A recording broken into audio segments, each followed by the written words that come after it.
You're really going to enjoy this message.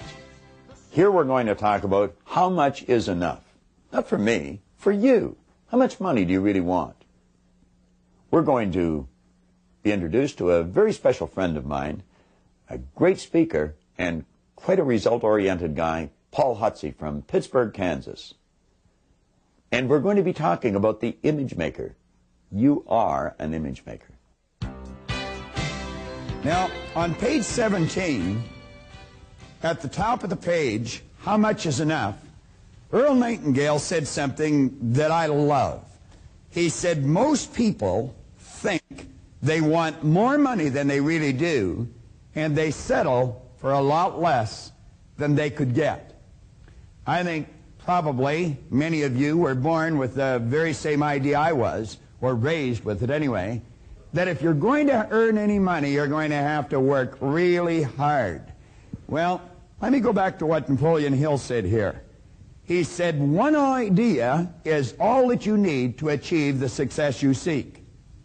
Now, he said, when riches begin to come, they're going to come so quickly and in such great abundance that one wonders where they've been hiding through all those lean years. Now, he said, this is an astounding statement, and all the more so when you take into consideration the popular belief that riches come only to those who work hard and long.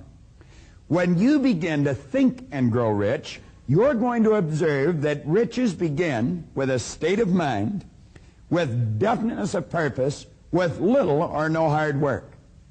He said, you and every person ought to be interested in knowing how to acquire that state of mind which will attract riches.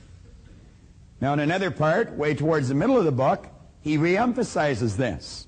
He said, if you are one of those people who believe that hard work and honesty alone will bring riches, perish the thought, because it's not true.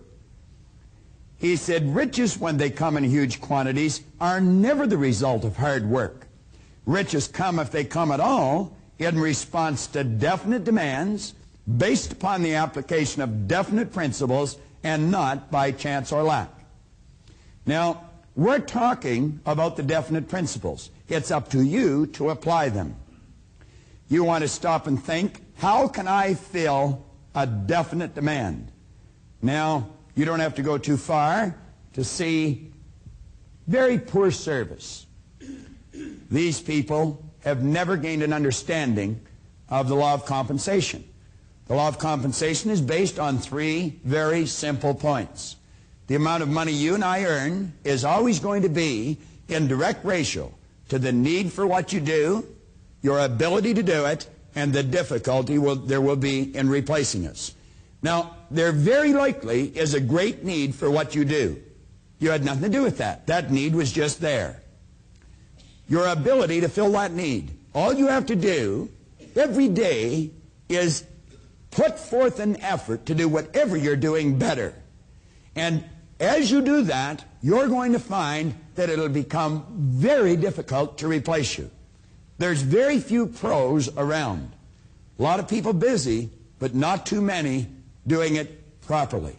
Now, we're saying for you to get into this prosperity concept or get it into high gear, you must be specific. If you want some money, you have to be certain that you know exactly how much money you want. You see, what we're working with is our subconscious mind. Now, we've touched on that a few times. Let's take a look at it again.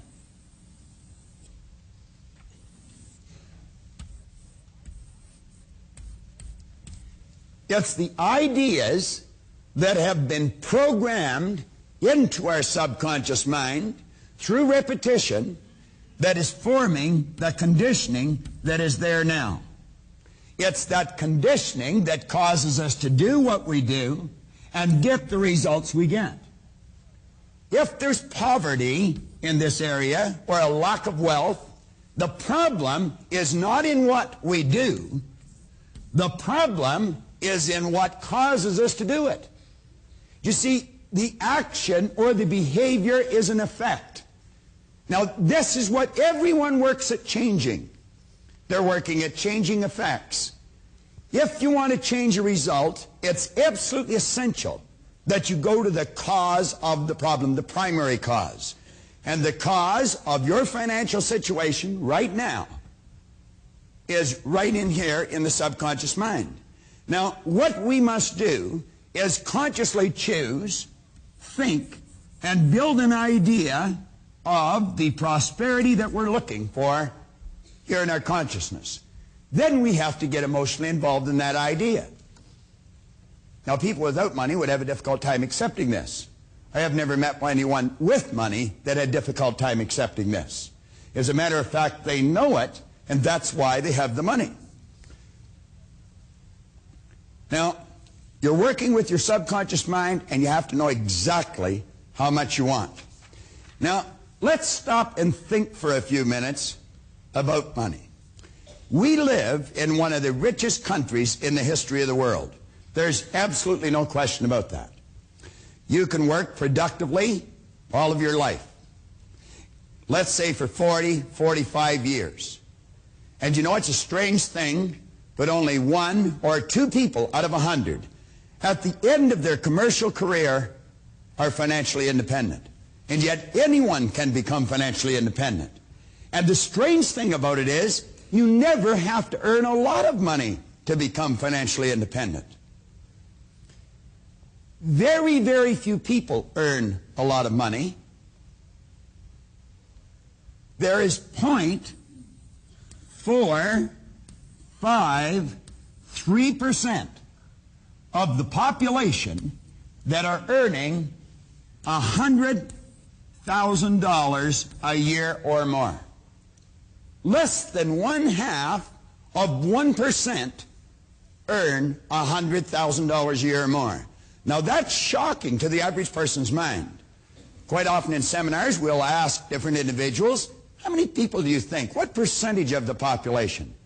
I had a young lady the other day in a seminar down in Ottawa say about 1/3. Less than 1/2 of 1%. If you go back and take a look at the number of people that are earning between $50,000 and $100,000, you're going to find it's a ridiculously low number. There's only 4.5% earning in excess of $50,000 a year.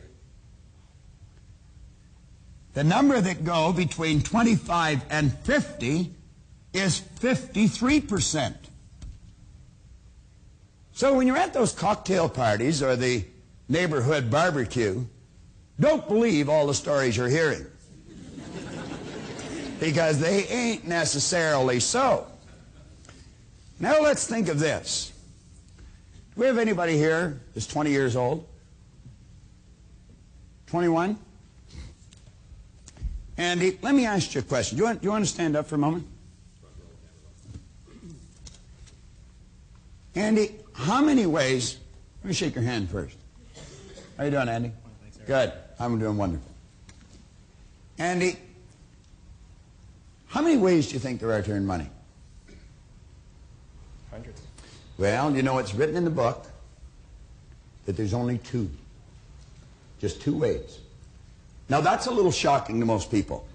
I had a young man the other day say 1 way. He was really close. There's 2 ways. One is people at work, and the other is money at work. They're the only 2 ways that you have to earn money. Do you work, Andy? Yes, I do. You do. Do you spend one of those each week? Very easily. Very easily. What we're looking at here is a $20 bill. Andy, when you got up this morning, did you sit on the side of the bed and think, I wonder if I'll get dressed today? No, I didn't. Just automatically got dressed, didn't you? Yes, I did. That's a habit. All right?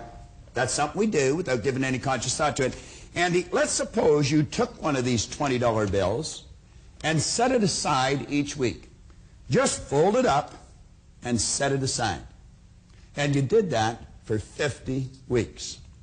You have 50 20s. How much money would you have? $1,000. $1,000. Now, Andy, if you did that for 50 weeks, you'd have probably formed the habit of doing it. Would you agree with that? Yes, I would. Habits are hard to break, aren't they? Yes, they are. And if you kept doing it every year for 40 years, how much would you have? $40,000. $40,000. That's right. That's if you just left it sitting there. However, if you found someone that really understood how to find gainful employment for that $20 bill, and you give it to them to put to work for you, then you've got two ways going for you. You're working, Andy, and so is your 20. Do you know at the end of 40 years, you wouldn't have 40,000, Andy. You know how much you'd have? No, I don't. What do you think you might have? So a couple $100,000? A couple of $100,000. If they only found gainful employment at 10%, you'd have $450,000. Yet all you've ever done is set aside $20 a week. If they found gainful employment for it at 12%, Andy, you wouldn't have $450,000, you'd have $850,000. And if they found gainful employment for this $20 bill at 14%, and there's many people around that can help you do that today, you'd have $1,520,000, Andy. And all you've ever done is set aside $20 a week. And you'd have $1.5 million working for you. Now, there's less than 0.5% of the population of your country that are earning in excess of $100,000. If you never spent the $150,000 or the $1.5 million, if you just left it sitting there, Andy, do you know that it would earn for you between $150,000 and $200,000 a year? And you'd still have your $1.5 million. I would imagine you could probably get by on that for a while, couldn't you? If I had to. Thanks, Andy. And all Andy's ever done is set aside $20 a week. You know, if Andy worked on chips at McDonald's and never got promoted, he could become a millionaire. So do you see, the classical error that most people make is if you want to be a millionaire, you have to earn a lot of money. And of course, that's not true. If you want to be a millionaire, you have to have a plan to be a millionaire. And that's all you need. You just have to make up your mind you're going to become. How many of you would like to be millionaires? Be honest. Let me see a show of hands. Everybody's hands up.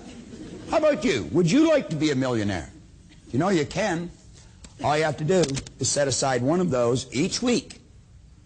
Give it to someone who really understands money. Now, I would be the wrong guy to give it to. If you have any doubt about this, you just ask my wife. You see, John was mentioning his goal was to earn more money than his wife could spend. I set that goal quite a while ago, and my wife said she was up to the challenge. Why aren't there more people become millionaires? Do you think it's possibly because they're not in the habit of setting one of those aside? What would you say a habit was? We said a habit was an idea that was fixed here in our subconscious mind with respect to money. Now, if there's such a small number of people make it, they must have a habit in their subconscious mind with respect to money, but I would say it's a bad habit. But you know, through conscious choice, we can form a good habit. We can renew the mind. And you only have to discipline yourself for a very, very short period of time. Now, do you know there's many people that'll tell you they can't save any money because they're in debt. Well, if you want to use that as an excuse, go ahead. But in my books, it's a poor one. You can be in debt and still put money to work for you. As a matter of fact, if there's only two ways of earning money, it would be an excellent idea to get both ways working, especially if you're in debt. Now, take a look at page 18.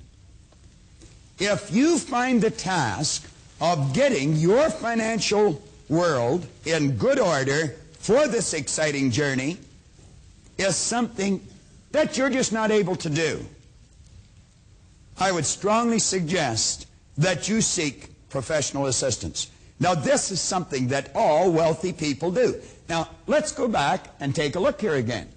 John, in the last lesson, encouraged you to be very honest, take stock where you're at. I'm suggesting you decide exactly where you want to go or the star that you want to hit. Now, all we need to get from here to here is a plan and then follow it. You don't have to know exactly everything you have to do, but you have to go to someone who does. I mentioned earlier that many years ago I earned in excess of $1 million in 1 year. Now I'm going to tell you something that I'm not too proud of, but it's the truth. At the end of the year, I didn't have any money. I was one of those rich people that didn't have any money. I was living fairly well, but nothing extraordinary. I didn't buy any planes or trains, or I didn't shoot off to Paris for a weekend. I wasn't in the habit of flying off to Atlantic City or Las Vegas and play on the tables. And matter of fact, I didn't even know where it went. There were some things I wanted that I wasn't even able to afford to buy. And they weren't extraordinary things. Now, if you've always worked for let's say an average wage, you might be wondering, well, how did he do it? It wasn't difficult. There's some people here in the audience that have done exactly the same thing. Probably a number of you. And you'll say, no, it wasn't difficult. Do you know that most people have never sat down with someone that really understands money? I think if you needed an operation, you had to have your appendix removed or something, I don't think you'd talk to the guy next door unless the guy next door happened to be a very competent surgeon. I think if you needed a root canal, it'd be highly unlikely you'd talk to your druggist about it. I have mentioned earlier here on the tape that we had a bit of a catastrophe with our plumbing this morning. I didn't phone the electrician to have that repaired. Why is it we just ask anyone for advice? Why is it we just say, what do you think? The person we're asking probably doesn't. But they'll always give you an opinion. Well, we're suggesting you sit down with someone that really understands. Now, wealthy people follow the advice of financial experts. It is similar to the principle of the idea that if a person's body were sick, he or she would seek out a skilled physician for advice. Moreover, you should also keep in mind that even healthy people, if they're wise, periodically go to a doctor for a checkup. You know, I went to a doctor for a checkup here just recently. There was nothing wrong with me. And my wife says go, so I went. You know, I do everything she tells me. And he was examining me, and I thought, wonder why he wanted to be a doctor. I thought I'd hate to do this. You see, I'm a salesperson, and I love to sell. I actually pity a person that's not. Now, I know there's a lot of people that love what they do, and they probably pity the salesperson, but that's the way I think. And so, of course, I was comparing what he did with selling. Now, I thought I'd much rather sell. But I still went for his advice, even though there was nothing wrong with me. Now, I want you to think about this. You don't have to be sick to get better. Come down to the middle of page 18. We say it's already been brought to your attention that very few people ever develop real expertise in the area of serious financial planning. They just don't do it. Therefore, we should seek out a competent financial counselor. Now, if you are not on the road to financial independence, this is probably why. There's three categories that people generally fall into. Number one, they're in a deficit position. That means there's more going out than there is coming in. They're in debt. Number two, they're in a break-even position. Everything that comes in goes back out. Number three, they're in a surplus position. They have more coming in than what is going out. Now, you know, you could be in any one of those three positions, and it might still be wise to sit down with someone who really understands money. And you know, that takes some studying. As a matter of fact, it takes a lot of studying. It's a full-time job. It's not something you're going to do on a part-time basis. You've got to be as sharp as a tack, and I'm going to suggest that you have to have the left hemisphere of your brain fairly highly developed, because it's quite a technical task. And of course, I operate from the right hemisphere of my brain. Someone once told me I was a bihemispherical paraplegic, and I'm inclined to agree with them. I just operate from about half of my brain. That's the conceptual side. The other side is kind of useless. Now, a person that's in the deficit position could form the opinion, and it would be tragic, that all they have to do is get more money coming in and that would solve their problem. However, if they're in the habit, if they've got a habit, now think of this, of spending more than they earn, would bringing in more solve their problem? No, of course not. If a person was in a break-even position, if they were in the habit of spending everything they earn, would bringing in more money solve their problem?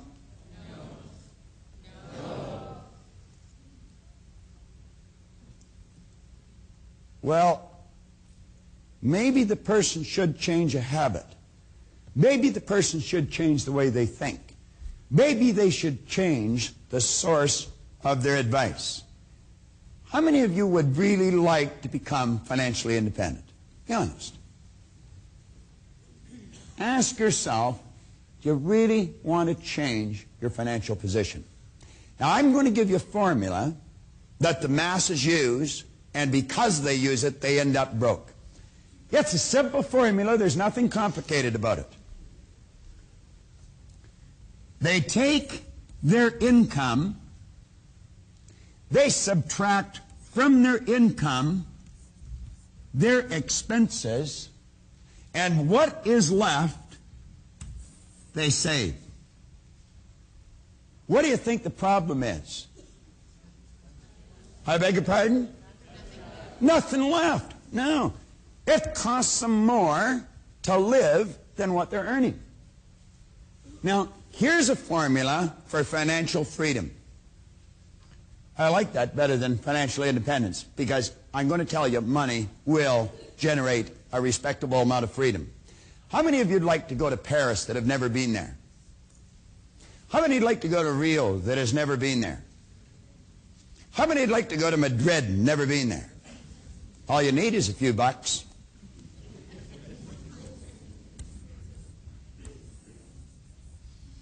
A person should sit down and establish financial goals. They should know exactly what they want to be worth a year from now, 5 years from now, 10 years from now. Without giving any thought of how they're going to get there, this is where I want to be. Then they should add to that their expenses. Do you know that most people do not even have the brain cells to figure that out properly? I might be able to, but it would probably take me a long time, and I would really be afraid that I would make a big error. This is something that has to be done by a pro. Most people are not able to even identify all the areas they spend money. Well, they may think they do, but they really don't. When they add those two together, that tells them what their income must be. Now, that doesn't change their income, but at least they've got a target to shoot at. Now, if you want to become financially independent, sit down and decide exactly what you want.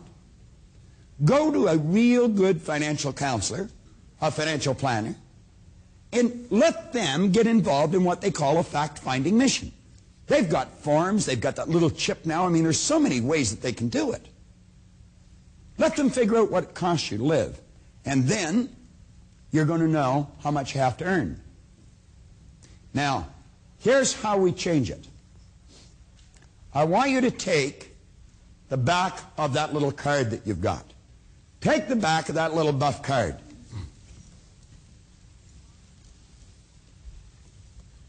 draw a box on it like that.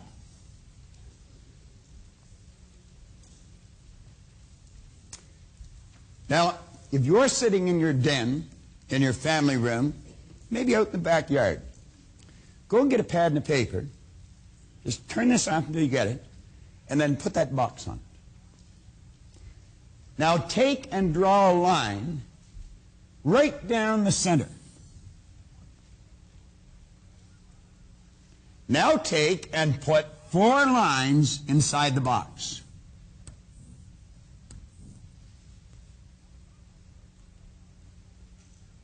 Now above the first set of boxes, write an M. Above the last one, put an F. Put a T beside the M and a T beside the F. Put a W in the center. Now we've created a week's calendar. I like to do it a little different. Now, what we're going to do now is take and change it into mornings and afternoons. A.M. Let's loosen this up a bit. You repeat this after me as you write it in. Come on.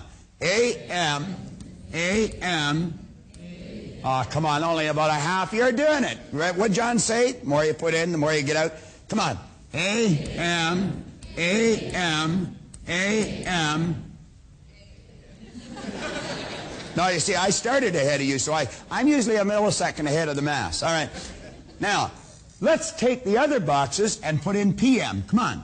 PM, PM, PM, PM, PM. There, we all finish the same time. You learn quick. All right. Now, let's stop and look at what the average person does. They go out and they work Monday morning, Monday afternoon, Tuesday morning, Tuesday afternoon, Wednesday morning, Wednesday afternoon, Thursday morning, Thursday afternoon, Friday morning, Friday afternoon, and they earn, let's say, $35,000 a year, and they give it all to someone else. Every cent of it. They give it to the mortgage company, they give it to the grocery store company, they give it to the leasing company, they give it to the gas station company, they give it to the dry cleaning company. They give it all away. It was their money. They worked for it, they earned it, and they didn't even keep any of it. Do you know the ancient Babylonians go way, way back? They knew exactly how to become financially independent. They were a very, very, very wealthy race of people. They said that a part of all you earn is yours to keep. And what you should do is take the first part you earn. That's yours. Now, you're going to find people say, but I couldn't afford to do that. Oh, the truth is, you can't afford not to do that. Because you see, the latter years of your life, what should actually be the worst, may very well turn, or the best, may very well turn out to be the worst. Andy, $1.5 million. And all you've ever done is set aside $20 a week. Is that correct? Have you any idea, Andy, what you would be worth in a relatively short period of time if you did that? If you just said, I'm going to take what I earn between 8 a.m. and noon on Monday, and I am going to pay me that. Anyone that is prepared to make that kind of a commitment, I can assure you, can become financially independent in a relatively short period of time. Now, for many years, I traveled with John all over the place, all over the country. We would work up 200 cities in a year. And we were working with all kinds of financial institutions. And you know what really puzzled me? These people were working around money all the time, but they didn't understand it. Most of them didn't even have very much of it. It's like Bernard Baruch one time said. He said it puzzled him. People on Wall Street worked around money all their life, and yet they didn't understand it. They thought they were excited because they were earning money. The truth is they were earning the money because they got excited. There's a story of Pat and John in the Born Rich book. Pat and John are friends of mine. Here about 6 years ago, 5 years ago, 6 years ago, I guess, just around this time of year, it was around the beginning of November, We got together and we sat down in the Prince Hotel. It was obvious to me that they were not a very happy couple, and they weren't. And it was obvious why. They had never sat down and taken one of these gold cards and written on it what they wanted.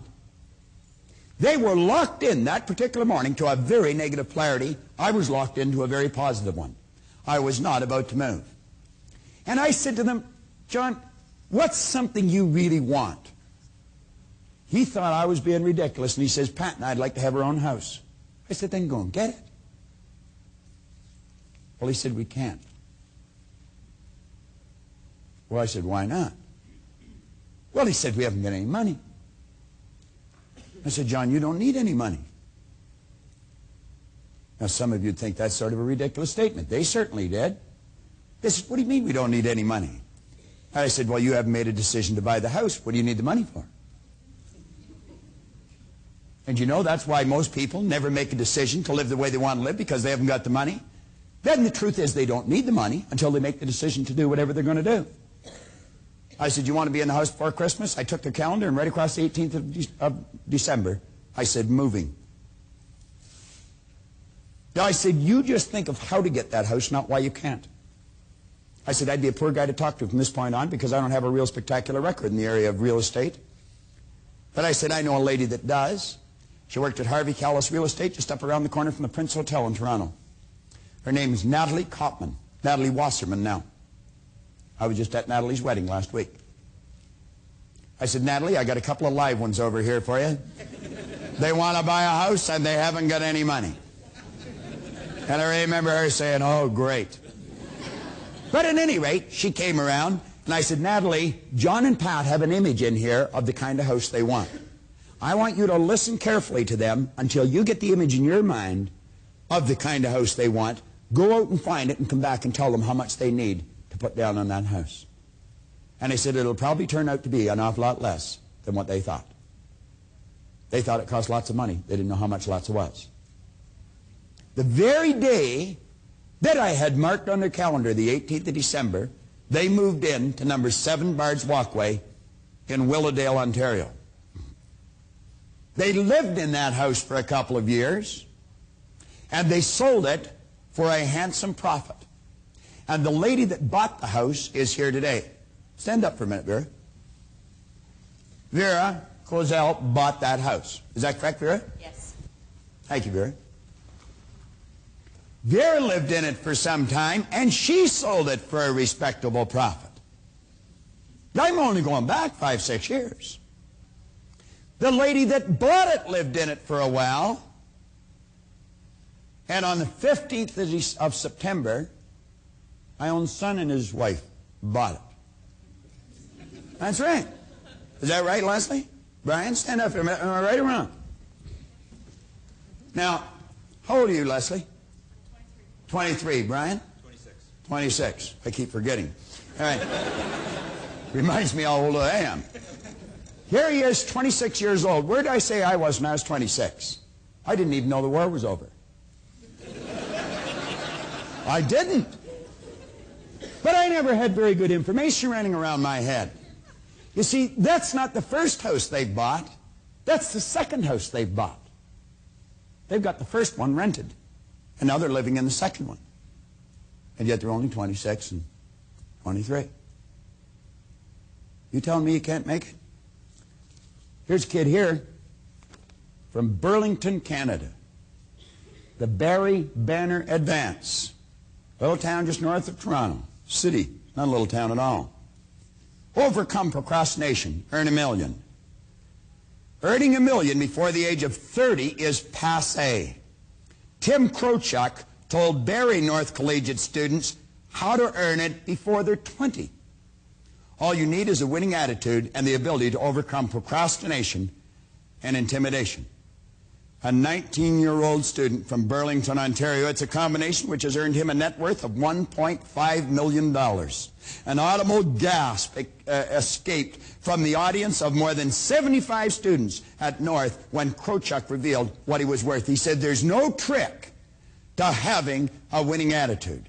It's all in the way you think. He said, this stuff, although it sounds really hokey, it works. This kid had his first business when he was 12 years old in grade 7. He's had 8 cents, 4 of which is still in operation. You think you can't? That kid started when he was 12. Brian and Leslie just bought their second house, 26 and 23. I was trying to figure out where to get the rent. And I'm going to tell you, on more than one occasion, I never got it, so they put a lock on the door.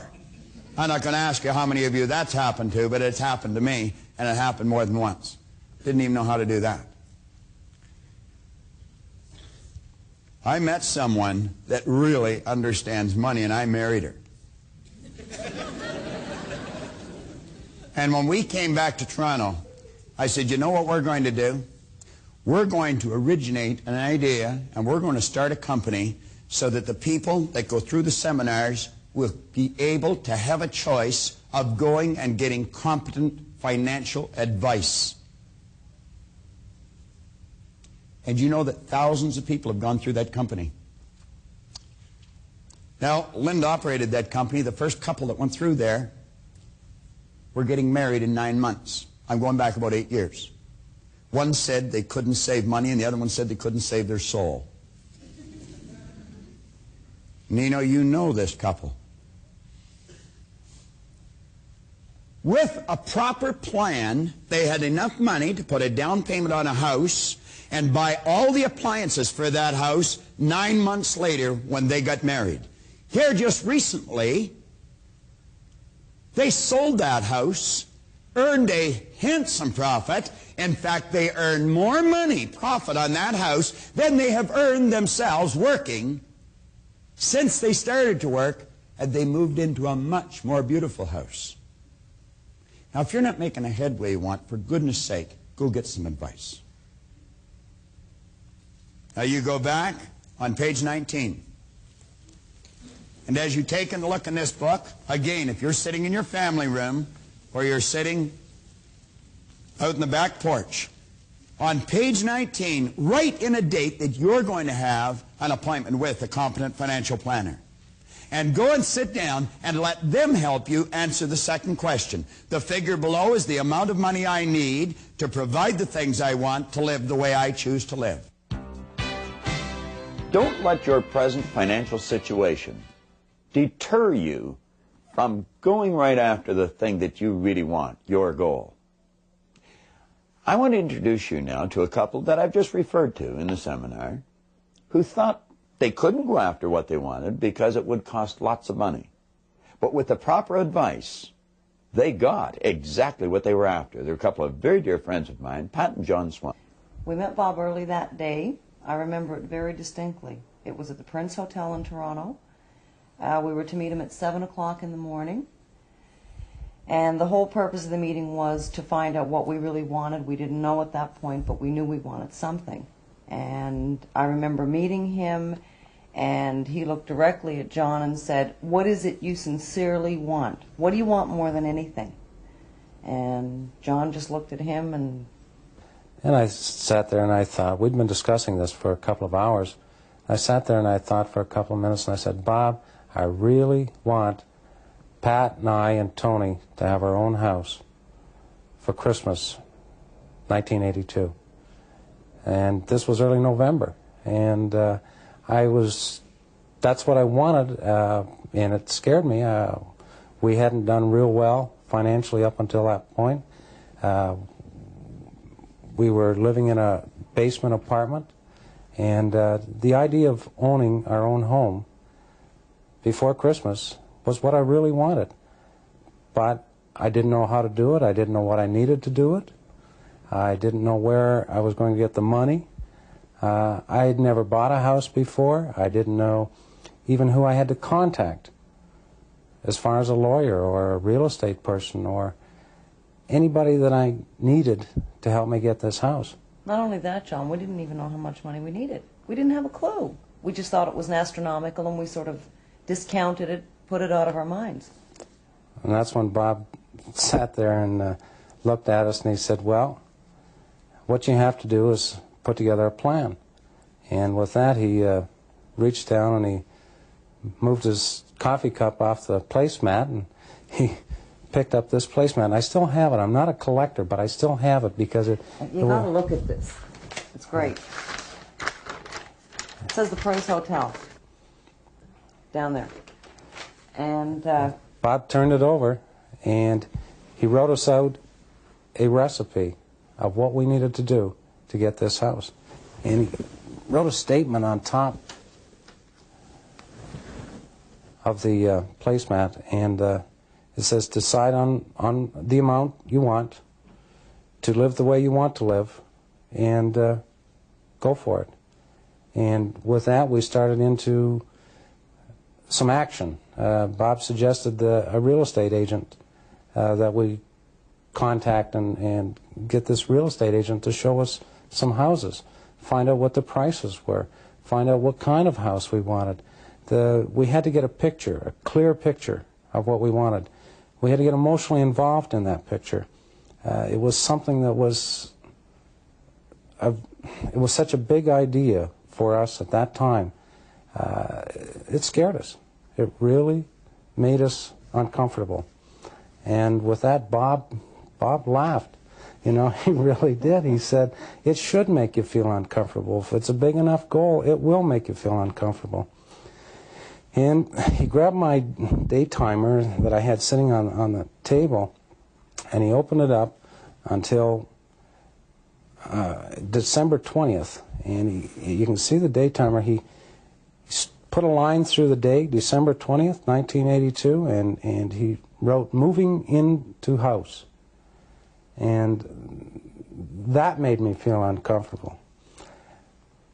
After that, we closed the day timer, and he said, well, I have a real estate agent that you can call. I know of a girl that's attending the seminar that's a very good agent. So he told me to call her. And I said, okay, Bob, when we get home, I will give her a call. He said, no, call her now. There's a quarter, go. So I went to the phone, and I called her and made an appointment with the real estate agent. And later that afternoon, we went and looked at some homes. Within a couple of days, we found exactly the home we wanted. And then the pressure really came on, because we signed an offer on this house. The offer was accepted, and we still did not have the money to close the house deal. It was interesting. It was a lot of emotion. It was a fair amount of pressure because it was uncomfortable. And when you're doing something different than you've normally done in your past, it becomes uncomfortable. It's very uncomfortable to you. But to make the story come to a beautiful ending, early November, we chose the date, December 20th, to move in the house. And at 7 o'clock, December 20th, the lawyer brought the keys to us, and we unpacked our furniture and moved into the house. That's the Pat and John story. It's a good story. It's true. Think of how the proper advice changed the direction of John and Pat Swanton's life. In your action planner on page 19, we suggest here, I will have an appointment with a competent financial planner, write in a date, and go and get the proper advice. Most of us need help in this area. I've often openly admitted it's not an expertise that I possess. Most people don't. Do what Pat and John did. Get the proper advice in this important area. Make your decision right now before you go any further. Put a date and act on it. We started out this morning talking about the idea or the fact that when we think in pictures. A picture can very well be called an image on the screen of the mind. Now, there's an entire chapter in Born Rich called The Image Maker. And that's what you are, and that's what I am. Let's give John a welcome. He's going to take us through the first part of The Image Maker.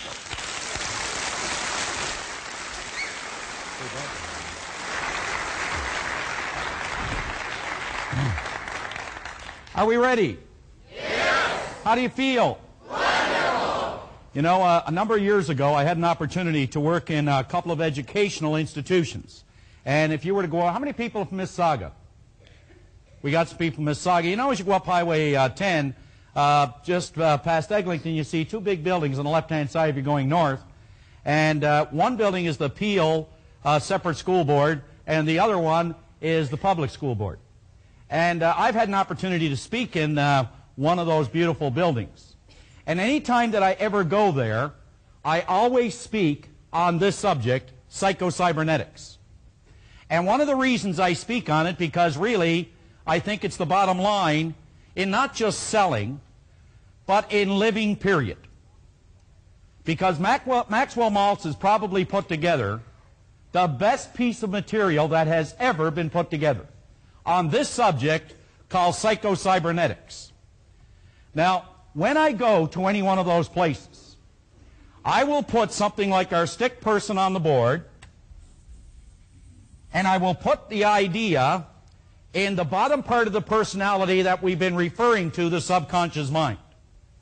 And then I will write in there, SI, and I ask them to let that represent what is called their self-image. Now I want you to really think about this. I start off every single self-image seminar exactly the same way.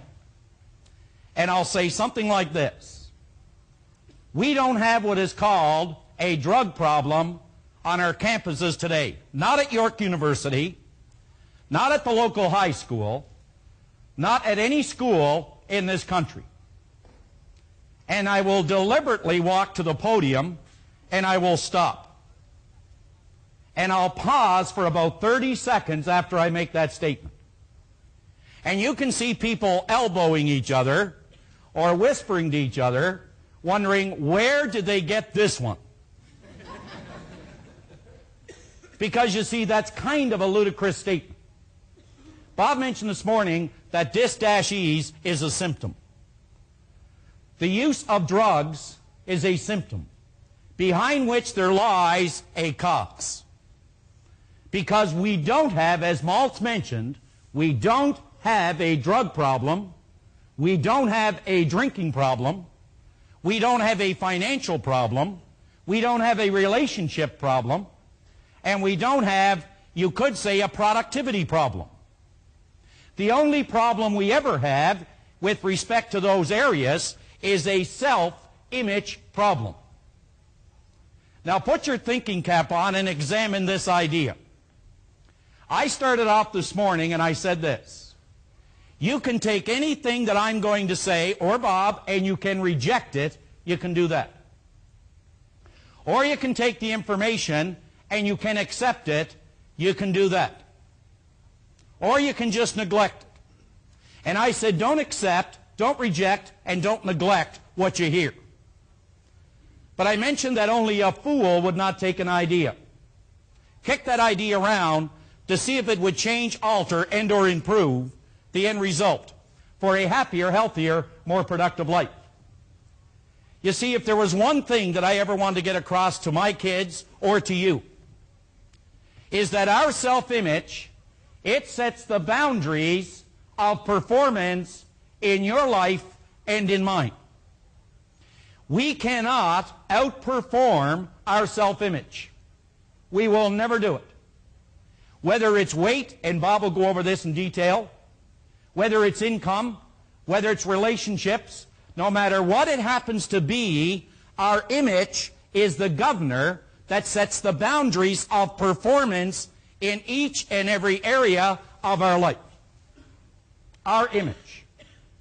Now think about this. I want you to imagine for a moment, I want you to go way back to when Socrates was teaching. Now Socrates taught much, but he wrote very little. Plato took what he learned from Socrates and he put it into words, and we were all the benefactors of the work of Socrates. So Socrates decided that he was going to try to use an analogy to teach people something about this governor, about this concept, about this belief system, this idea, this image of self, and how it controls all the performance in each person's life. And this is the way he was able to do it. He said, I want you to imagine all these prisoners in an underground den. He said they have been there since birth, and they're all lined up beside one another. He said they're chained at the neck, they're chained at the feet, and they're chained at the hands to one another, and they all stand in an even line. They can sit, they can stand, they can turn their head each way, they can take a step this way and a step that way, but that is the extent of it. Which is symbolic to mean that many of us stand on what is called this 50-yard line of life, afraid to go for the goal because we might miss. We don't want to go too far back because we might fail.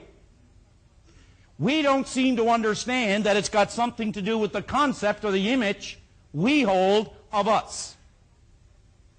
He said, now, I want you to imagine that they have never ever laid eyes on human life because the cave is dark, they cannot see one another. Now, he said, in front of all of them, there is a big wall from which shadows are moving back and forth. And he said, from these shadows, there are voices coming as though they're coming right from the shadows directly to the prisoners in this underground den.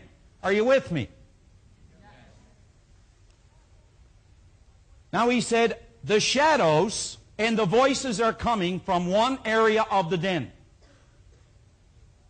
Way back behind these prisoners, there are people walking back and forth, unaware of the prisoners further in the den.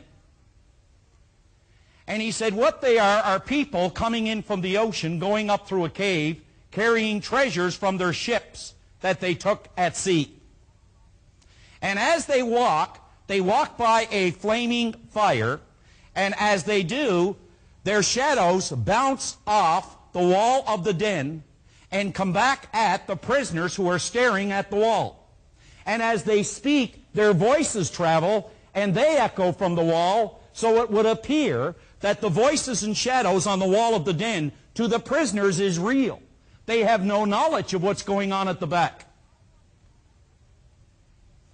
Now, I want you to imagine that one day the chains break away from the one prisoner standing at the end of this line. I want you to picture that. He's standing here, and the shackles fall from the prisoner. As they fall from him, he looks and he sees a light coming down from the surface of the den, coming out in the shape of an elbow directly in the area he is looking. Now, since all of us, you and I, since all of us are motivated to move in the direction of the light, in other words, every single person in this room is genetically structured to grow, to move in the direction of a light. You put a potato in a cellar, and that potato will grow in the direction of any kind of light coming through to it. Well, this prisoner spots the light and begins to move in that direction. Don't you think that as he begins to move, there would be some apprehension of some kind? And as he gets close to the light, he puts his head into that elbow and he looks up and he experiences the entire spectrum of light to the point it almost blinds him. It's overwhelming. But again, being genetically structured to continue to move in the direction of the light, he begins to climb. And don't you think as he begins to climb, he's going to feel some fear? Yes. And as he reaches the surface, he looks and he sees the sky, some clouds, the trees, and all that nature has to offer. Don't you think he would now be in a state of awe? Yes. Do you think now that what he once thought was real is not necessarily real, that maybe there was something beyond the light? That in other words, the way he was living and the results that he was getting or that he has, that suddenly now he realizes there is something more he could possibly do? Yes. And as he begins to walk around, he comes to a little lake. and he looks in and he sees an image, and he begins to run from the image. Wasn't he looking at an image of self? And as he backtracks, he stands at the den and he can hear the prisoners yell, "Return, we'll offer you rewards to tell us what you found beyond the den." Do you think he'd care for such honors?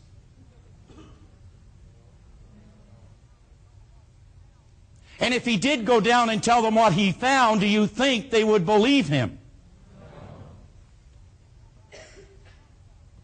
And if he did go back down and he walked up, wouldn't they say, "Ah, you see, up he went, down he came. Isn't it better not to ascend at all?" You see, the real danger is you will never get from the underground den or escape from a prison unless you recognize you're in one.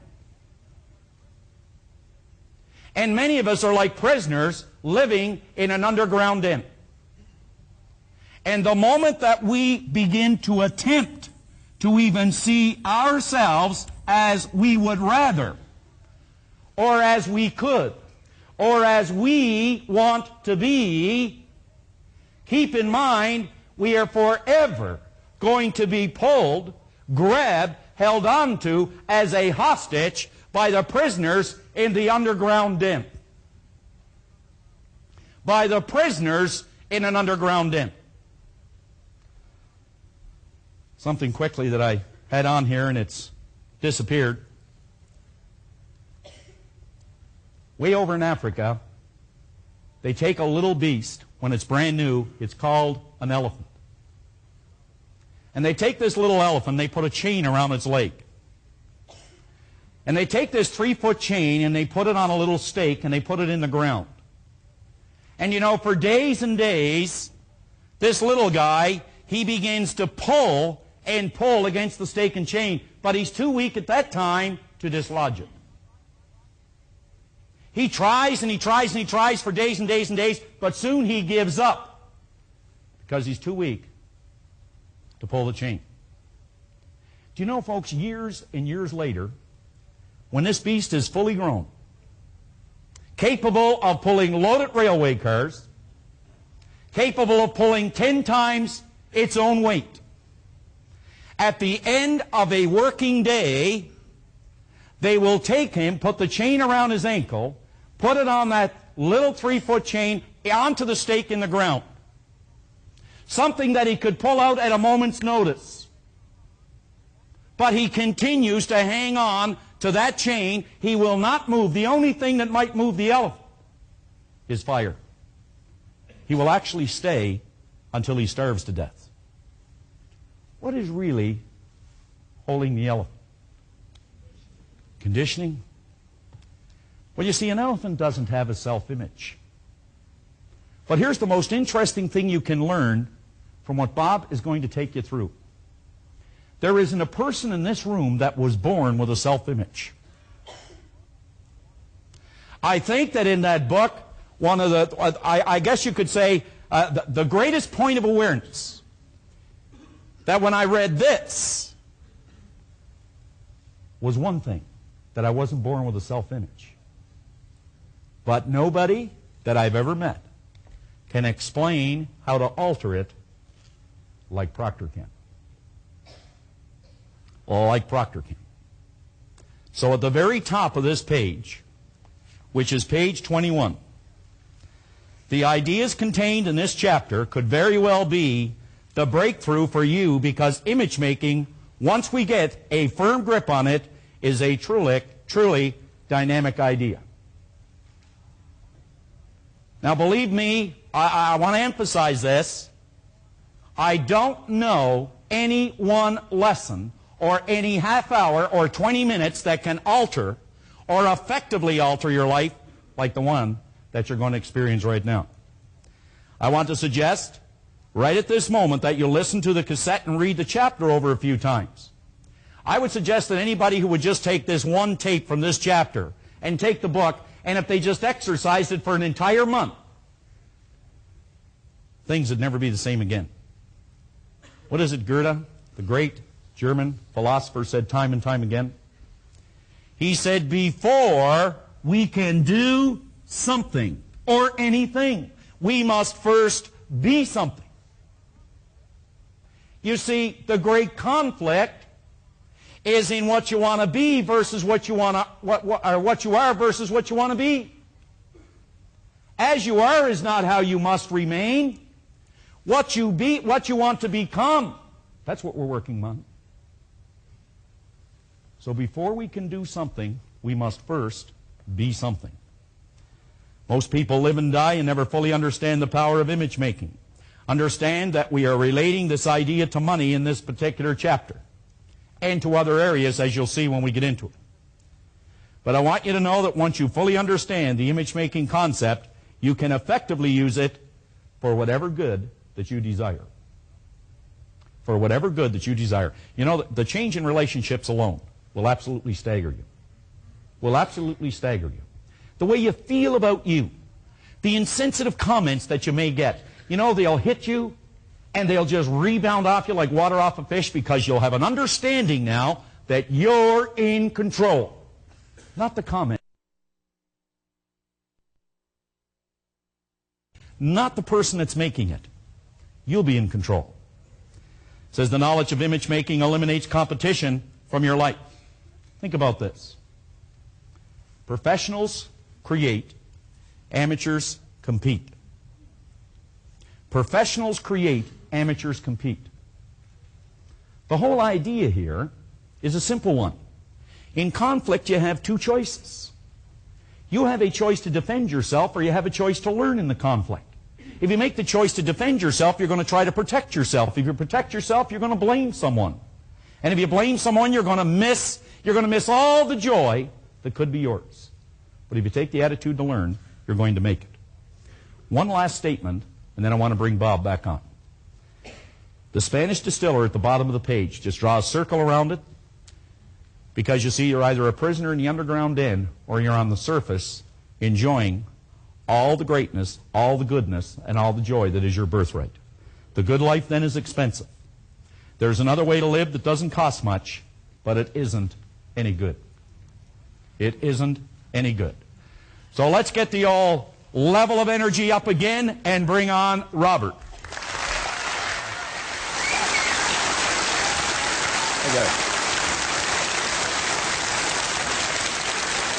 Thank you, John. On page 22 in your action planner, I want to suggest that you take the chapter on the image maker and read it over a couple of times. Not once, read it over 2 or 3 times. I have found that as we read things over, they start to take on a different meaning. I read somewhere in a book where it said, when you read a good book through the second time, you don't see something in it you didn't see before. You see something in yourself that wasn't there before. So as we go through this chapter a couple of times, we'll start to relate to it a little different. Now, I want to suggest that at the end of this particular lesson, you sit down with the new understanding that you have from the information we've already covered, and stop and ask yourself, what areas of my life would I really like to change? Take a look at some of the results you're getting at the bottom of page 22 and list some of the results you'd like to change. Now, at the top of page 23 is a quote that come out of Maxwell Maltz's classic Psycho-Cybernetics. Psyche being Greek for mind, cybernetics being the science of control and communication in our marvelous mind. Now, Maltz said, we act, we behave, and feel. Now think of what we're talking about here. We act, we behave, and we feel. The vibration that we're in most of the time, according to what we consider our self-image to be. And we do not deviate from that pattern. This is the one stumbling block that many people have. You're going to hear from a man in a few minutes that made a phenomenal change just through understanding this one idea. And I'm going to tell you, the man was brilliant when he got the idea. It was just one small change. This could be the one you want to make. Now, Maltz explained that the image you hold of yourself is a premise, a base, or a foundation. It's nothing but an idea in your mind upon which your entire personality is built. He concluded this image not only controls your behavior, yet controls your circumstance as well. Now, it would take a respectable understanding to grasp that. How could an idea in our mind literally change the circumstances in our life? Well, by the time you finish this seminar, the various subjects in it, you're going to know exactly how those circumstances can change. It'll be very clear to you. But I can assure you, you alter this image in your mind that John was talking about. You take this idea of what you want to be and learn how to plant it in here and release this idea. Like that, your life will change. And you're going to hear from someone who made a big change. Now, let's take a look at this idea of cybernetics. You know, a number of years ago, many years ago, I bought this book. It was out around 1960, and it was shortly after that I got it. And like most of these books I get, I read it over and over and over again. Now, let me digress for a second. I was in a seminar that Dr. Harry Roeder was conducting. And I'm going to tell you, this man is brilliant. He has an enormous amount of information of why we do what we do. And I remember we were working with a loose leaf exercise book. It was in Chicago that I was in the seminar, although Dr. Roeder is a Canadian. And he said something that really sunk in, and on the first page in the book, I wrote it. He said,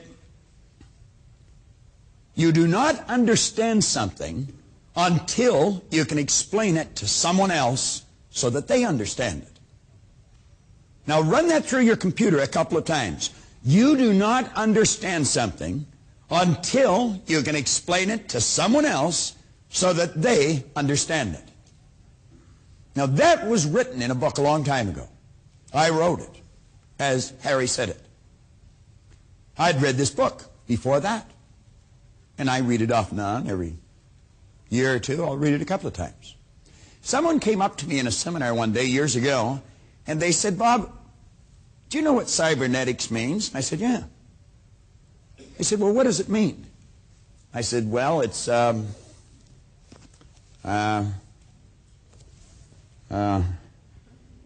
all I could see was the front page of that book where Dr. Roeder said, you do not understand something until you can explain it to someone else so that they understand. And I didn't know how to explain it.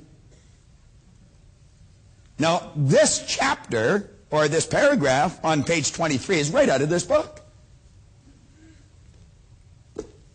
I went and got the book out again, and I started to study it. And I got some other books on cybernetics, some real heavy stuff, and I started to study it. Now, let's read it. Cybernetics is the science of control and communication in the animal and in some machines. It is based on the fact that both biological organisms and some machines have sensors that measure deviation from a set goal. These sensors signal feedback into a coordinating mechanism, your nervous system, which corrects the output or the behavior of those same organisms or machines. Now, if you're reading a page and you go spinning past that paragraph, I think you'll have to admit it'd be pretty easy not to understand what you've just read. Now, you just read, in fact, I read it to you and you probably followed me. You might ask yourself, could you really explain that to someone? Well, I obviously couldn't. That's why it's so essential that we listen to this over and over again. A couple of us were talking at the break, and this gentleman just come back. He came back, he'd just been through the seminar, he came back through it again. And he says, it's so much different. And I said, every time you go through it, it's different. I said, that's because you're operating with a higher awareness, and you'll see things you weren't able to see before. Now, turn over onto page 24. This page could be worth its weight in gold along with the other two pages. Let's let this circle that you see at the top of the page, here at the top of page 24, let that represent a thermostat in your home. And we take this thermostat and we set the dial to control the room temperature at 72 degrees. That is the set goal. Now, what they say? It says it has a sensor in it to measure deviation from a set goal. It signals this deviation into a coordinating mechanism, which then corrects the output. Let's suppose the room temperature is at 72 degrees. Someone leaves the front door open, and it's cold. You're in the northern part of North America, and the temperature drops quickly to 68 degrees. The sensor in the thermostat picks up that deviation. It sends a message through the electrical system in the house to the furnace. The fire's turned on, the fan's turned on, until that room temperature is brought back under control again at 72, then it cuts out. Let's look at it in another machine. We'll say this is an airplane.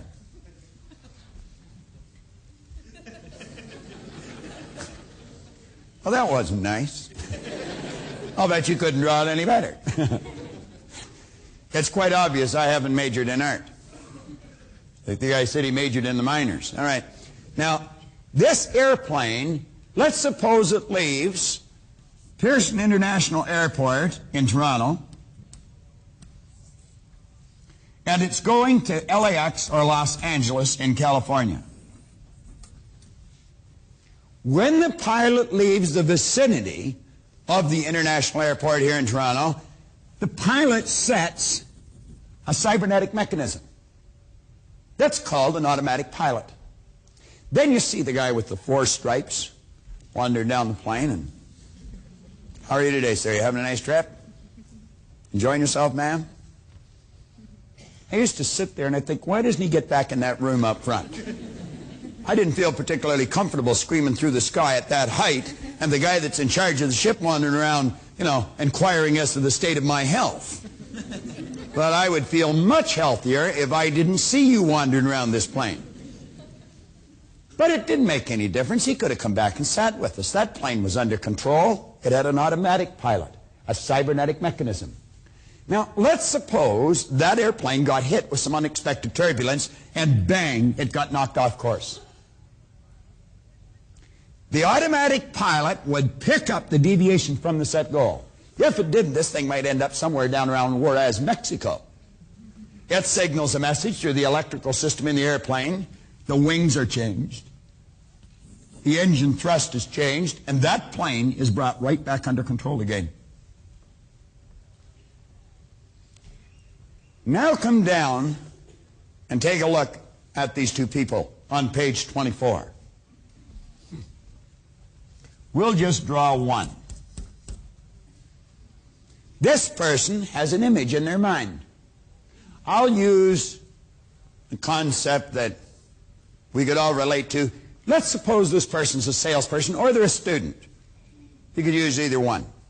Let's suppose the salesperson sells $1 million worth of their product or service every year. Do you know large sales organizations can pretty well tell you what their sales force is going to write at the beginning of the year?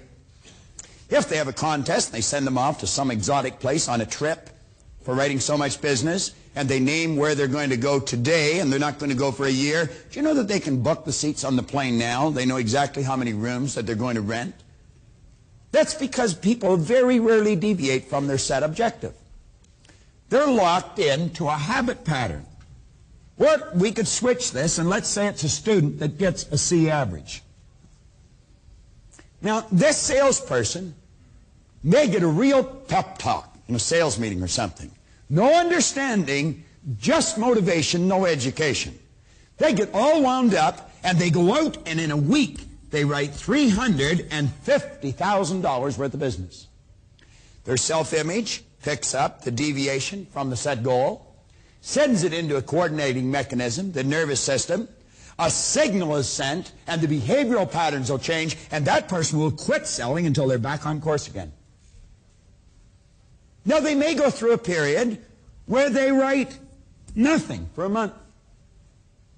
Self-image picks up that information, sends a message through the nervous system, the behavioral patterns will change, they'll get up and they'll start selling again.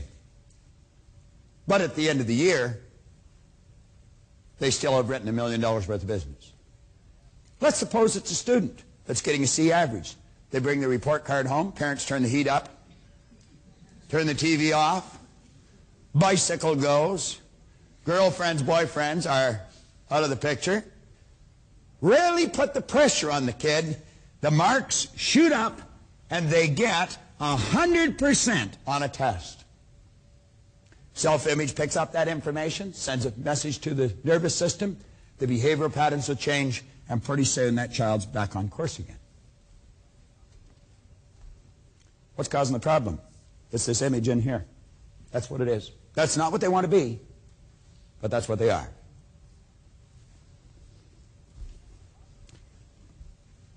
At the bottom of the page, that drawing. On page 25, results in control of you, you in control of results. If you were to look in your Born Rich book on page 62, there's a story of a man that I am very proud to call my friend, and John's friend as well.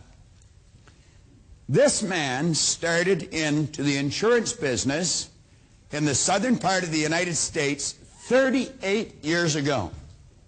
He had just left college. He was 23 years old.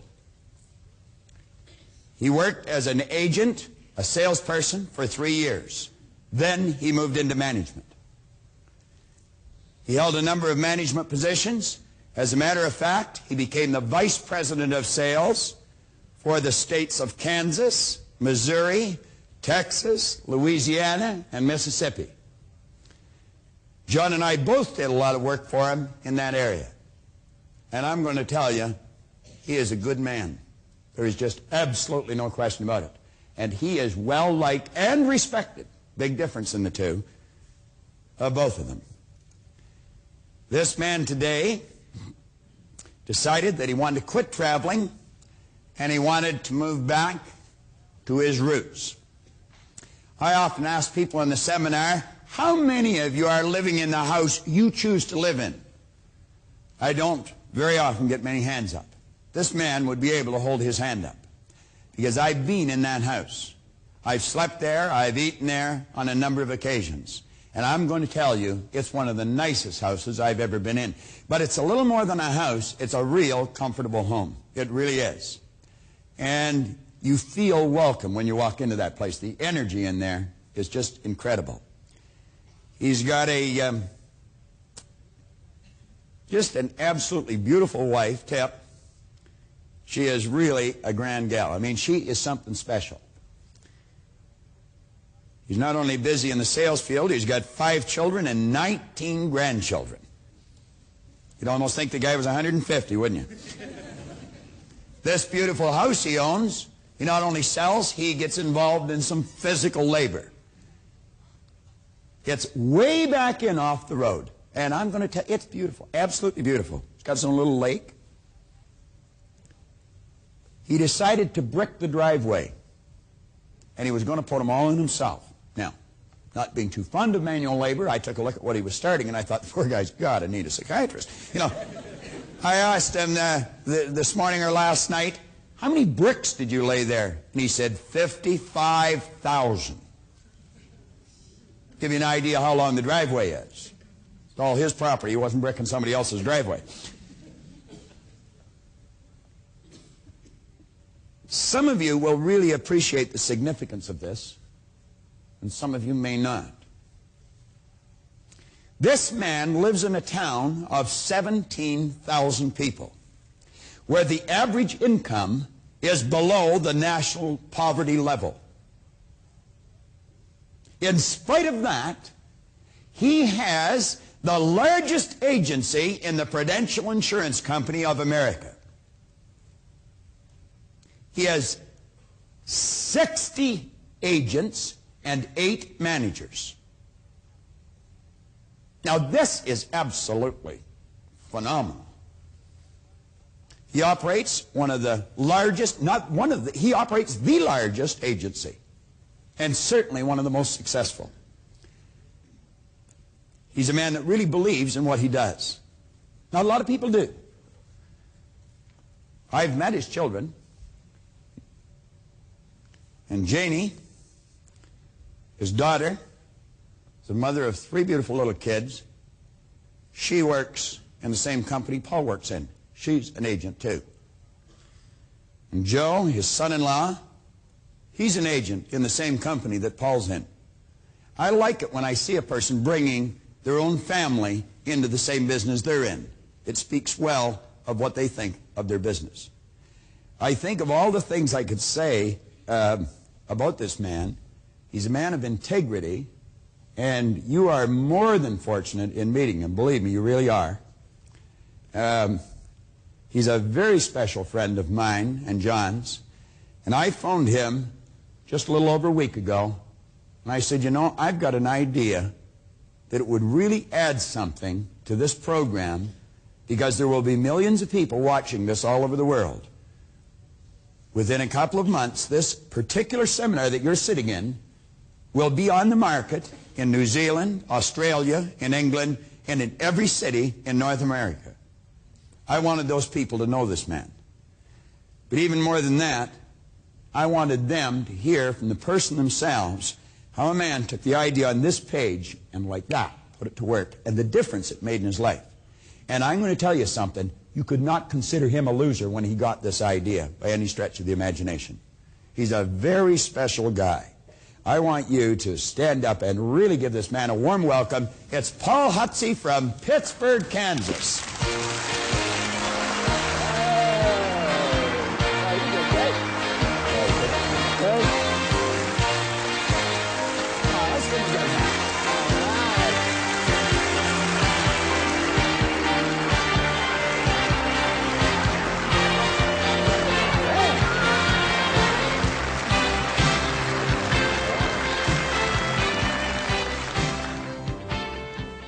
As I pause to think about what sets most men apart, it seems to me that goals in life is a place to start.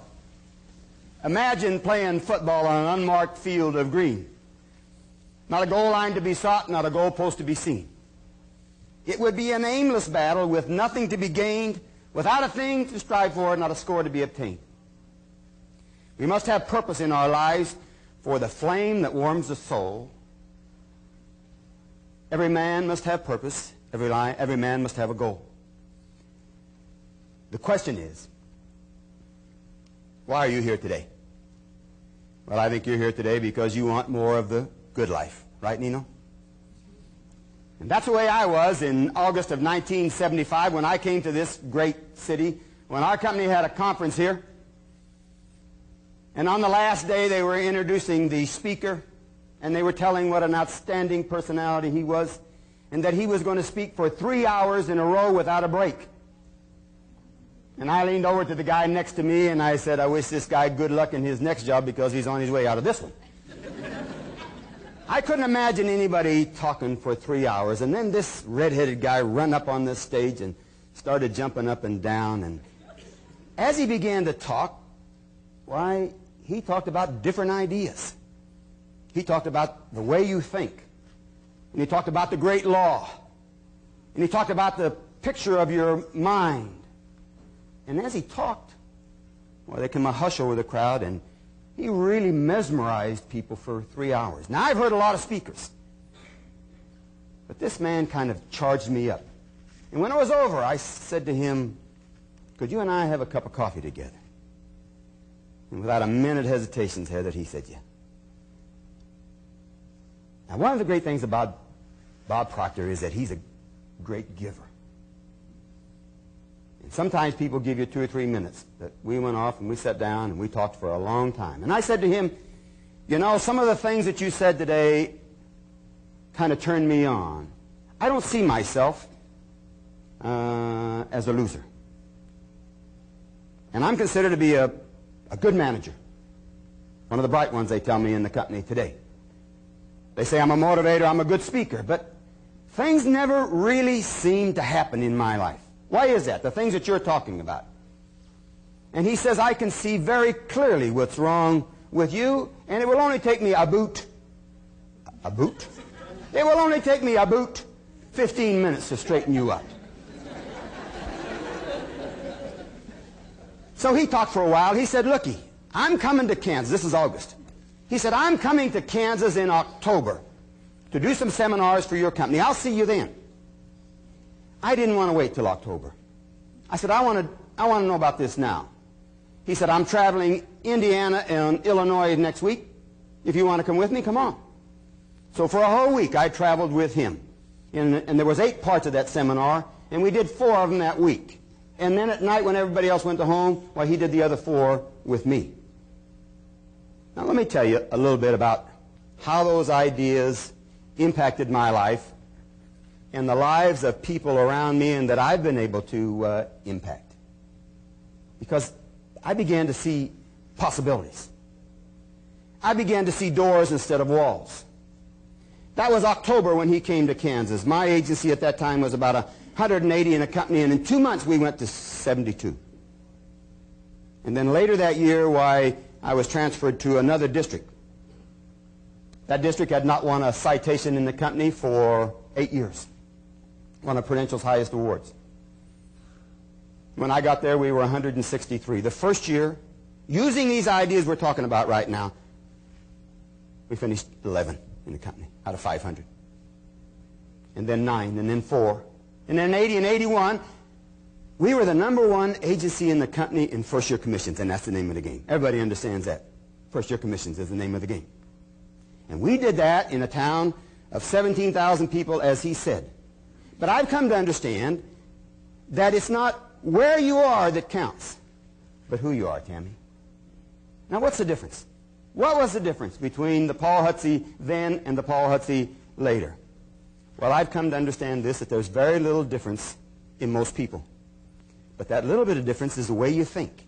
And that makes a big difference. You know, William James, a great philosopher, one time said that the greatest discovery of our century is that you can change your life by changing the way you think. So from a practical point of view, from somebody that's on the street like I am, let me tell you about how these ideas that Bob talks about might impact your life and the things that they might do for you. I do some public speaking, do some seminars for companies. I've developed some of my own ideas, laws that I call on, that I share with other people. And let me share some of those with you. First of all, let me talk to you about the law of repetition. And I'm going to go through this real quickly. But I think it's the number of times that you try something that's really going to make the big difference in your life. You see, the reason why you need to read your books and your tapes very often is because of repetition. Spaced repetition. It is the number of times. That's why the video that we're doing right now is so important for you to have. Just think about having Bob Proctor in your house every day. I promise you that if you would take 15 minutes a day and listen to one part of this tape, you will be an expert on that part. But what happens while you're doing this is that you develop a habit. And that's what happens when you develop ideas along. You develop a habit that you couldn't break that habit if you wanted to. I could not harbor a negative thought if I wanted to. I'll give you a great classic example of that. Helen Keller is one of all the great time people. She one time coined a phrase that says, every time a door closes, another one opens. But some people concentrate on the door that's closed so much that they never see the door that's open. Now, when you practice these ideas, then I'm saying that you always get a chance to see the door that's open. Now, this time he has said so many times today, it's been said so many times today, that if you practice these ideas, and this is a quote that came directly out of Think and Grow Rich, if you practice these ideas long enough, riches will come your way so fast you don't know where they're coming from. Now, if you have a big goal in life, if there's something big that you want to achieve, then there's a decision that you're going to have to make right away. What are you willing to give or give up to have what you want? You see, nature's greatest law is the law of cause and effect. Emerson calls this the law of laws. The great law that says you can't take more out of life than what you put into it. No way that that can happen. Now, why is it then that we don't achieve big goals? Even more so, why don't we set big goals? Why is that? Well, you know why. It's the universal reason. Fear. Fear of failure is the reason why most people don't try to do things. What if I try and fail? What if he asks me a question and I can't answer? I don't know how it is right now, but when I was a young kid and we had a school dance, why, the girls all stood on that side of the wall, you know, and the guys stood on this side of the wall, and Esther was the cutest girl and the best dancer in school, and I really wanted to dance with her. But I was afraid to walk across there and ask her to dance, and she might say, oh, you got pimples, you know, and then I'd have to walk back and all the guys would laugh at me, see, and so I didn't get what I wanted because I was afraid to try. Now, let me tell you how you overcome the fear of failure. You overcome the fear of failure by having a goal that's worth failing for. That may be the most important thing I say to you all day long, is having a goal that's worth failing for, worth taking a chance. You see, I've come to understand that failure is a very positive part of your life, is that you cannot have failure without success, and that you cannot have success without failure. It's both sides of a coin. So, I think about these things, and when I talk about having a goal that's worth failing for, I'm talking about having a big goal, Tammy. Something that excites you, something that turns on. You see, there's really two kinds of goals. There's logical goals and emotional goals, John. Logical goals are reasonable. You do those for intelligent reasons. I tell salesmen who have logical goals, you're going to raise skinny kids. Confucius said, man shoot at nothing, sure to hit it. What I'm saying to you in your life, your goals have to be emotional. They have to be something that makes you feel great when you achieve them. See, there's intangible goals and tangible ones. The tangible one is the car, the house, the boat. But you don't want the car or the house or the money. What you want is the way it makes you feel. And that's a great understanding. That's why you have to have the emotional goals, because of the way it makes you feel. Now, when you have a big goal in your life, an intangible goal, emotional goal, then you are going to have conflict. You are going to have adversity. You are going to have circumstances. This may be the most important thing I will say to you today, is that there will never be a circumstance on the outside of you that will ever help you or hurt you. It's what's on the inside that counts. So as you reach out for something big, why then you're going to have conflict, you're going to have adversity, and that's when the greatest law, and you've heard it talked about today, the greatest power you have comes into being. That's the power to choose. That is your greatest power. I talk about that so much that I think that pretty much the sum of your life right now is the sum of the choices that you've made.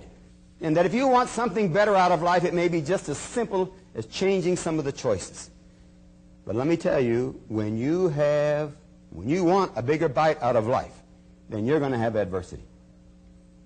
And I'm saying it's not adversity, but the way you act to adversity. Personal example. Bob talked about the house. I've always had a dream when I was a little kid. I always wanted a house that set on 10 acres just outside of town. Set up on a hill with a lot of trees, a red barn on it, and a couple of lakes, and a winding driveway. I always had that idea. And when I came back from the home office back to Pittsburgh, I said, this is the time to start doing what you wanted to do. And so I started looking for 10 acres just outside of town. And guess what? There wasn't any 10 acres outside of town. Everybody else wanted 10 acres outside of town. And if I wanted 10 acres, I had to go about 10 miles outside of town. But that's not what I wanted.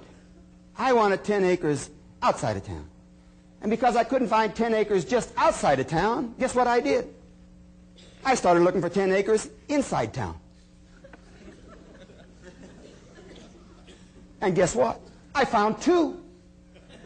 I found 2 lots, 10 acres inside town. I found them because that's what I was looking for. So if you go down to 510 South Georgia right now, well, you'll kind of drive into trees, and then when you get there, well, it just pops up at you. It's an 800-foot driveway that snakes down through there, and the Red Barn is there, and the two lakes are there. There's trees all over the place. You see, those things were there all the time. Those 10 acres, I live closer to City Hall than 2/3 of the people in Pittsburgh, Kansas.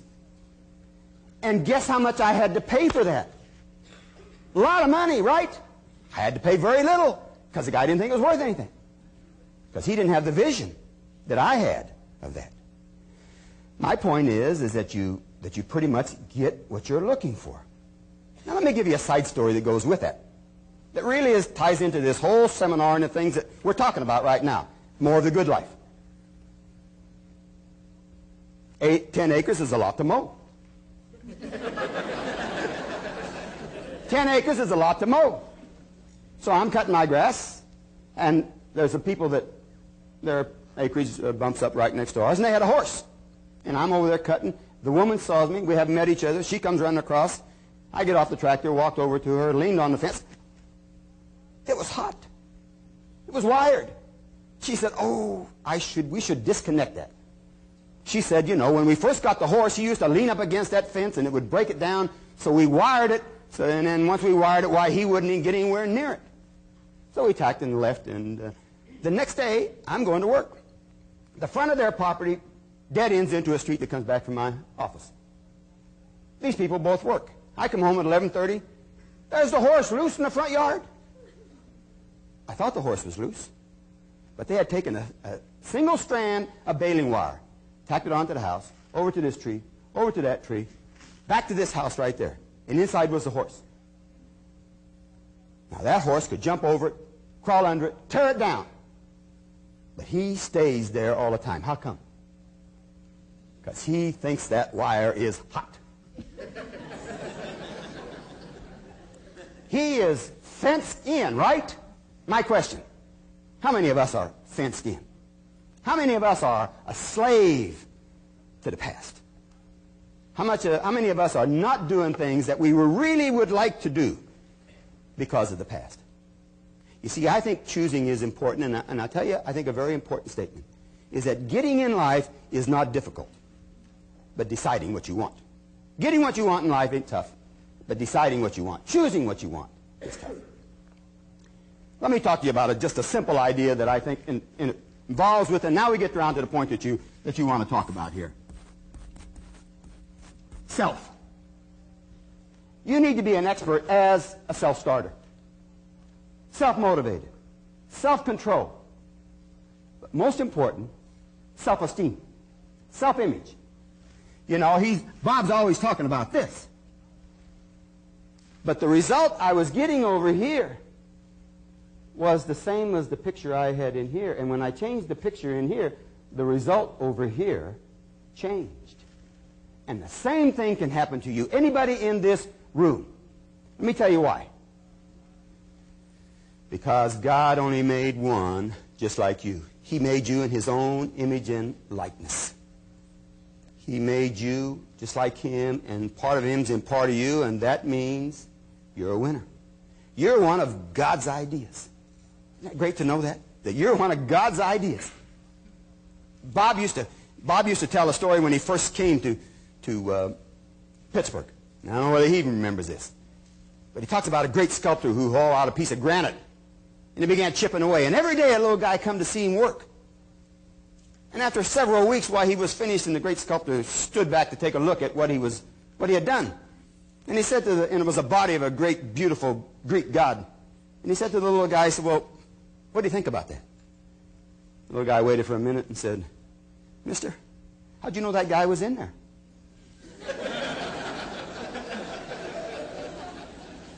Well, I'm saying that guy was in there all the time. You're a Mona Lisa. What makes a Mona Lisa so valuable? Well, it's rare, just one of a kind. And you're just one of a kind. But it's how you see you that makes a difference. How does the quote go? The me I see is the me I'll be. In Robert Schuller's latest book, failure is never fatal, success is never final.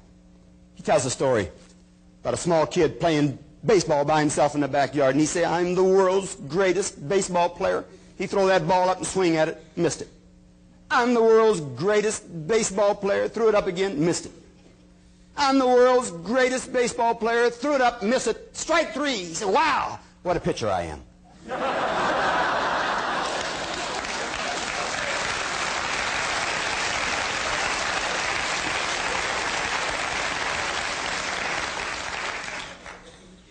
Let me tell you that you hold the picture of what you really want, and it's just a matter of time. The ancient Chinese proverb says, the longest journey begins with a single step.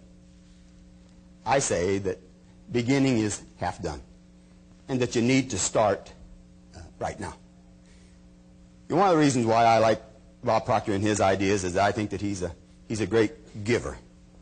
And this is just a side dimension from what we're talking about, but sometimes people ask me, you know, why I wear that number 2 pin. And I got the number 2 pin from Bob Proctor a long time ago because he cares about people. I wear the number 2 pin to always constantly remind me to always put the other guy first.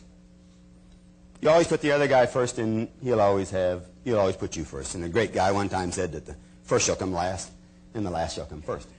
And I'm convinced that the ideas that Bob has got is great, but he practices his idea. He cares. He doesn't do this because of money. He does this because of feeling. And his feeling is that if you get a picture of what you really want, then it's just a matter of time until you have it.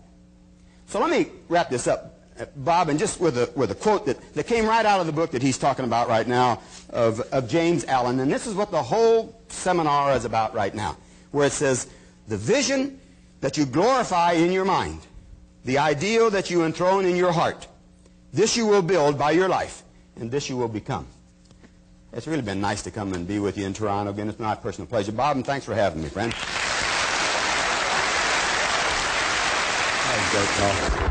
Hey!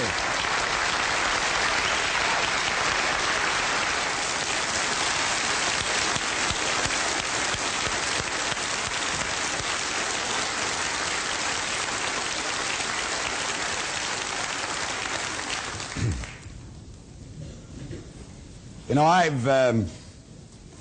I've shared Paul's story with countless thousands of people, but it was really nice to be able to share Paul with the people today, and with all the people that are going to be watching this in their homes and in their offices all over the place.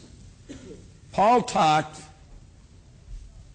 about the self that you have here is what's going to determine what you're going to be.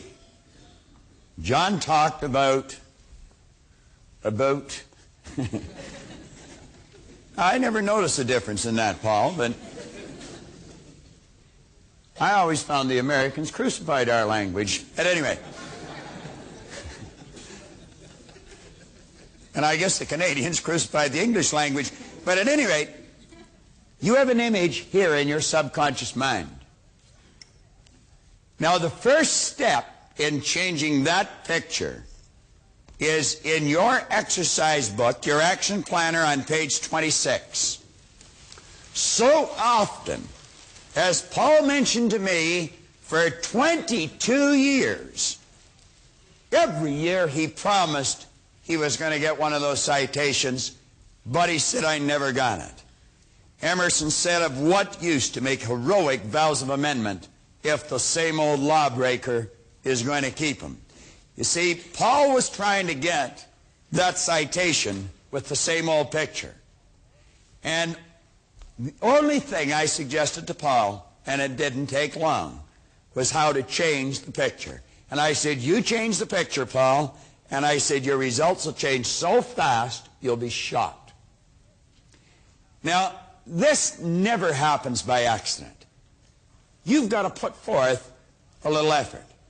Remember how John started out? He said you put a little in, you get a little out. Some people put a little in, but they put a lot of energy behind it. They still get a little back.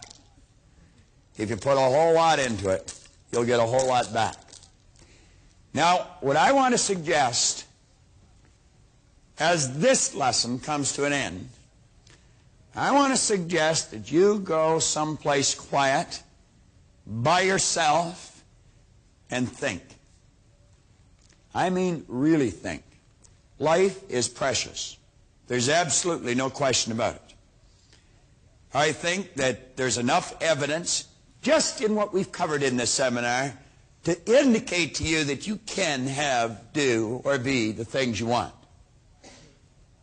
Now, it was no accident that Paul got that house. It's no accident that he runs the largest agency in all of the United States of America, in the world, with that company. And in a town of only 17,000 people, where the average income is below the national poverty level. That's no accident. That's how Paul sees his people operating. And as a result, everyone benefits. Not just the people in his agency, but all the people they serve. Now, we're suggesting here that you make a written description of the person you're about to become. Now, that's not going to make you that person. We're going to get into how to take that image and turn it over in the next lesson. But I want to suggest that you sit down and you really think. Realize this power is flowing into you.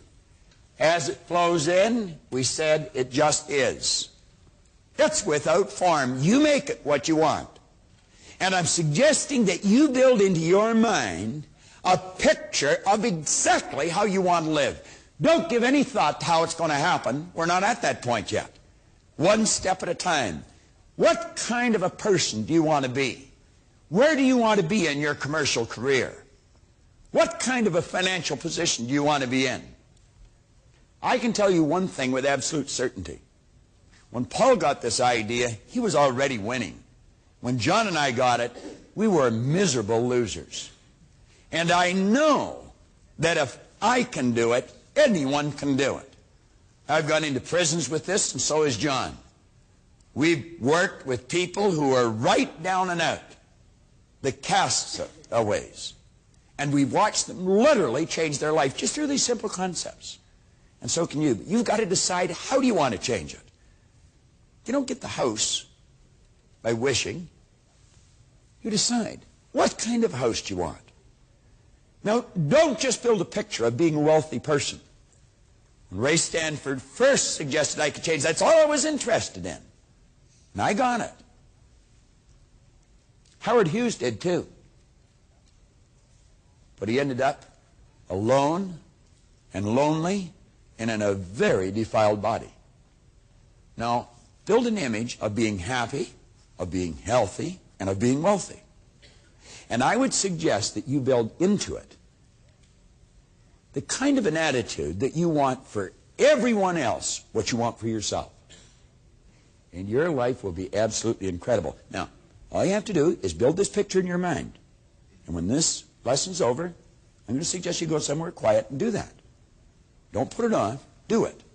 Don't wait till tomorrow, next week, next month, 5 years from now. Waste all that time. You do it before you go to bed today. Sit down, take your pen, and right here on page 26, describe exactly how you want to live.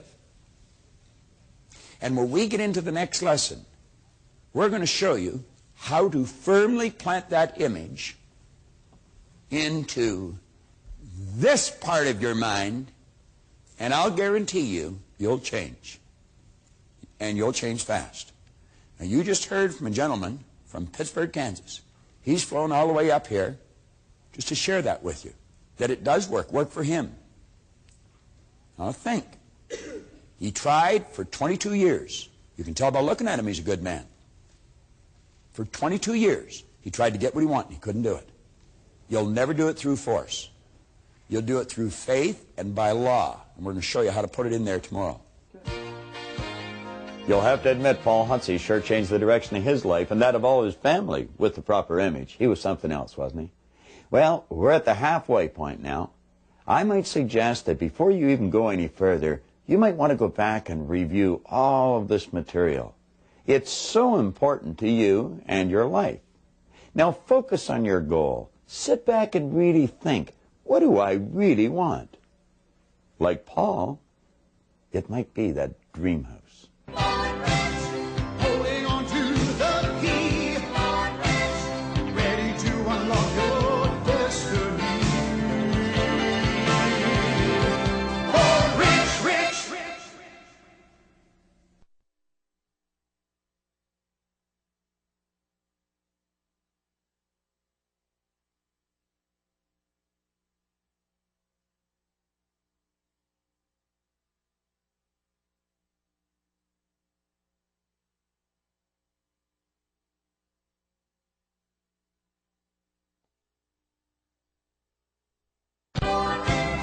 Holding on to the key, ready to unlock your destiny.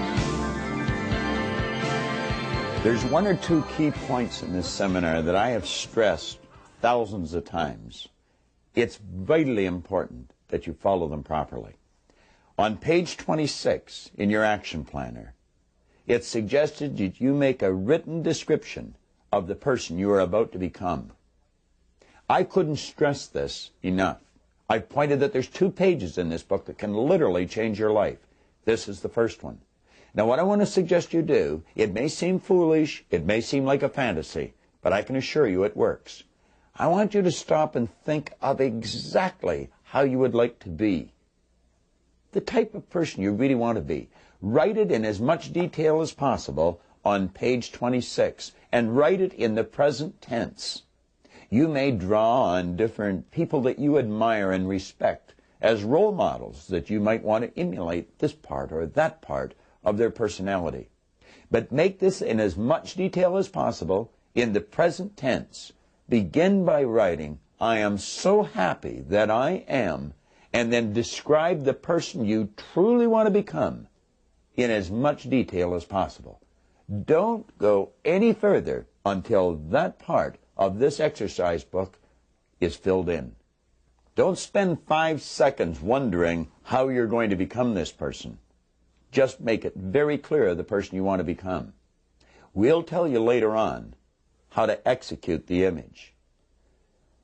When you have that completed, turn your tape back on, and John Canary is going to introduce you to a concept of how this great power within us takes over and does what we want. I always like to kind of get into this lesson with a particular idea because, you know, we're into something that make a lot of people feel uncomfortable. And just to make sure that we're all in the same chapter here, we're over on page 27 where it states, let go and let God. You know, it's a cute little story about Billy and Johnny. They were having a little bit of trouble in town on an ongoing basis. And Mom didn't know quite how to handle this. Dad had been gone for years, and if something went wrong, these kids would hide in the basement because they would get blamed for it whether they were involved in the activity or not. Well, Mom took a run down to the minister there, brought Billy and Johnny with her. And she walked in, she said, you know, Reverend, I don't know quite what to do. These 2 boys are constantly in trouble, and every time something goes wrong, they get blamed for it, and I don't know quite how to handle it. Well, he said, listen, Mom, you just go on home there. I'm going to take care of this situation right now. And the way she went, he said, now, Billy, I want you to sit in the hallway here in that chair. And Johnny, I want you in my office. Well, Johnny got in there, and he sat him in that chair, and old Reverend there, he just sat back in that big old oak desk. And he looked down, and he said, now, Johnny, we're going to start with some questions. And the first one is, where is God? Well, Johnny just sat up on that chair there, started to vibrate, you know, in a state of confusion. Didn't know quite what to do. Blood vessels started to dilate. And he's trying to get a word out. He said, come on, Johnny, right now, where's God? Well, he started to spit, stammer, and stutter, whatever the case might be. And he said, Johnny, this is the last time I'm going to ask you, where's God? Well, Johnny just up off that chair and beat it down the hallway, put on the brakes, grabbed Billy, said, Billy, we got to get out of here. God's missing, and they're going to blame that one on us, too.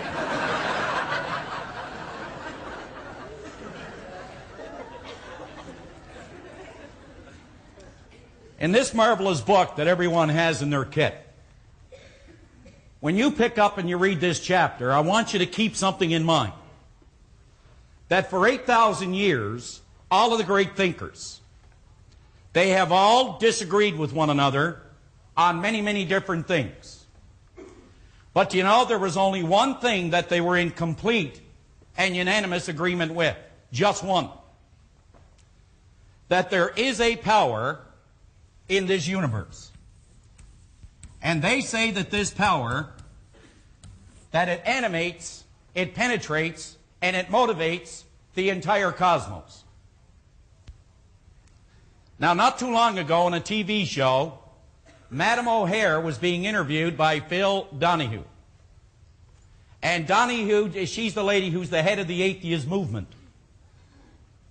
And she denied the existence of any power in this universe. But one night she was being interviewed by Dick Cavett, and Dick Cavett, you see, he didn't get emotionally involved in the idea. He stopped and he started to think, and he was able to reason with her without him losing control. And she said the only good thing about believing in a power is that you get a lot of holidays.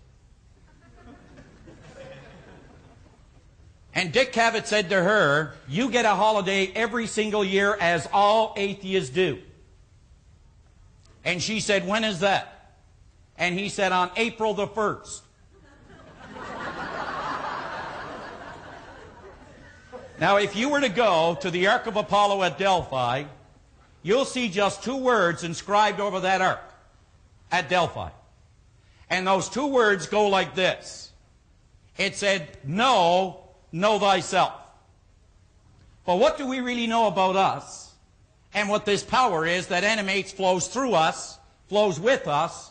I mean, that really is what we are all about. This power that Bob referred to so much yesterday as spirit.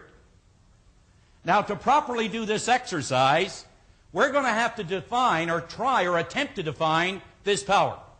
But you see, if you define something, then you place limits on it.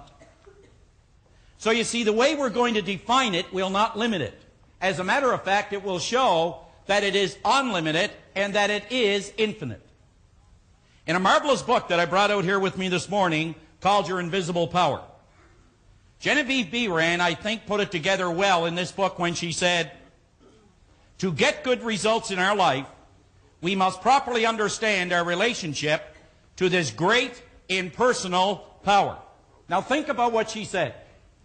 If we are going to get, she said, the kind of results that we want, we are going to have to understand our relationship to this here great, all-encompassing, this great impersonal power.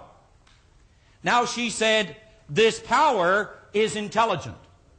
You and I, we are intelligent. But she said it is these two intelligences working together that determine the kind of results that we get. Well then, where do we go to find out a little bit more about this power? You see, if you examine it, there's 178 different names to describe it. I mean, we got Baha'i, Vishnu, Krishna, Muhammad, Buddha, and the list goes on and on and on. Rather than talk about the name, why don't we try to define the activity to see how it operates to, with, and through us? Now, you see, if I were in the United States today, and the people that are here from the U.S., you check this out with them. If I were to ask them if they've paid their hydro bill, what kind of response do you think I'm going to get? Brian? They would think they paid their water bill or something. But you see, you know what I mean by hydro bill. But they're not sure what I mean by hydro bill. But isn't it really the very same power? Yes, no. It's the very same power. Well, you see, this power that we're talking about, rather than try to define its name, let's see if we can define the activity. Now, if you're going to find out what it is, you're going to have to go to two sources of reference, the only two that are available. And one is science, and the other is theology. They are the only two sources of reference we can go to if we're going to try to find out anything. Now, you'll find this in the chapter on Let Go and Let God in that book, and I'd suggest that you read it and reread it until you not only gain an intellectual comprehension, but until you can gain what is called an inner spiritual emotional intelligence. You see, the individual that works only with intellectual intelligence, they're really not going to accomplish a whole lot. But the individual that can work with that inner emotional or spiritual intelligence, that individual open themselves up to unlimited possibilities. So if we're going to define this power, and we were to go to the scientist and say, what is this power that animates, penetrates, and motivates the cosmos? Why can I walk and talk? What keeps that wall standing? What about night and day?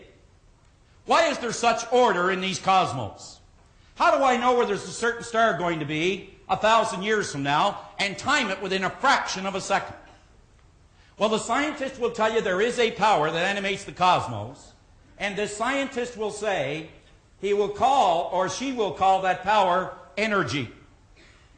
That's the name they use to describe this activity. Now, if you ask, well, what is energy? This is the only thing the scientist can tell you. And remember, the word science means to know. It means organized knowledge. Well, then ask, what is energy? And this is the only thing science can tell you. That energy just is.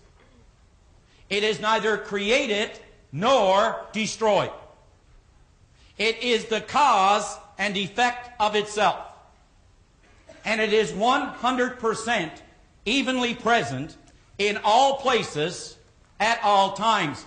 Doesn't that mean right in here, Shirley? Doesn't that mean right in here, Leslie? All places at all times. It didn't say 20% in Scarborough, 50% in Tennessee.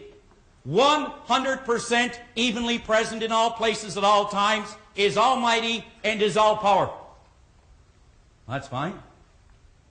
You may say, well, I choose not to believe that. Well, you're entitled to believe what you want.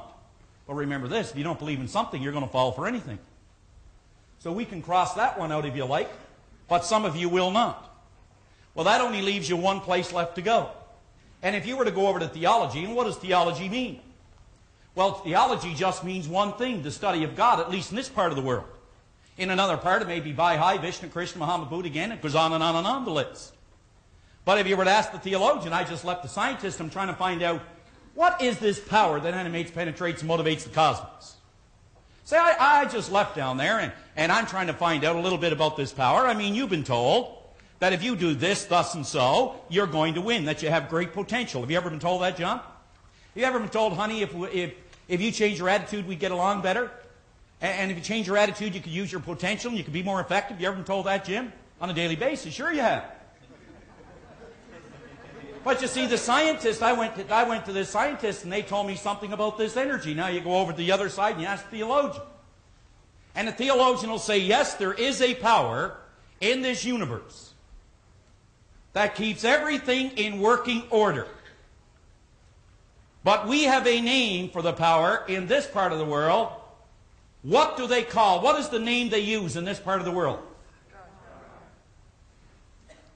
So you see, we take that symbol and we put it on the board, and then we ask the theologian, well, tell me, what is, who is, what do you mean by God? Can you give me a definition? And this is the only thing the theologian can tell you. Because remember, you cannot limit it.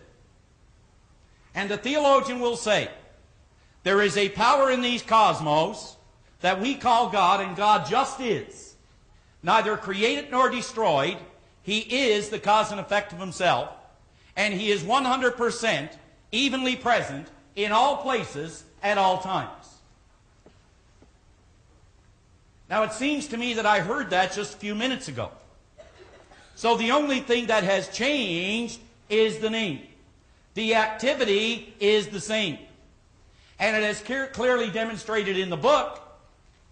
You'll find in this book something Werner von Braun stated. Bob quoted Werner von Braun. Von Braun pointed out that science are studying, you could say, the energy and the force around humanity. Theology are studying the force within humanity. And they're eventually going to find out that they are studying one and the same force. You see, when we understand what B. Rand said, it is intelligent, we are intelligent, but it is the working relationship with this power that brings about the kind of results we get, because it can't do for you what it can only do through you. Gosh, I'd give just about anything for a person to get a hold of that or to understand that. That it cannot do for you what it can only do through you.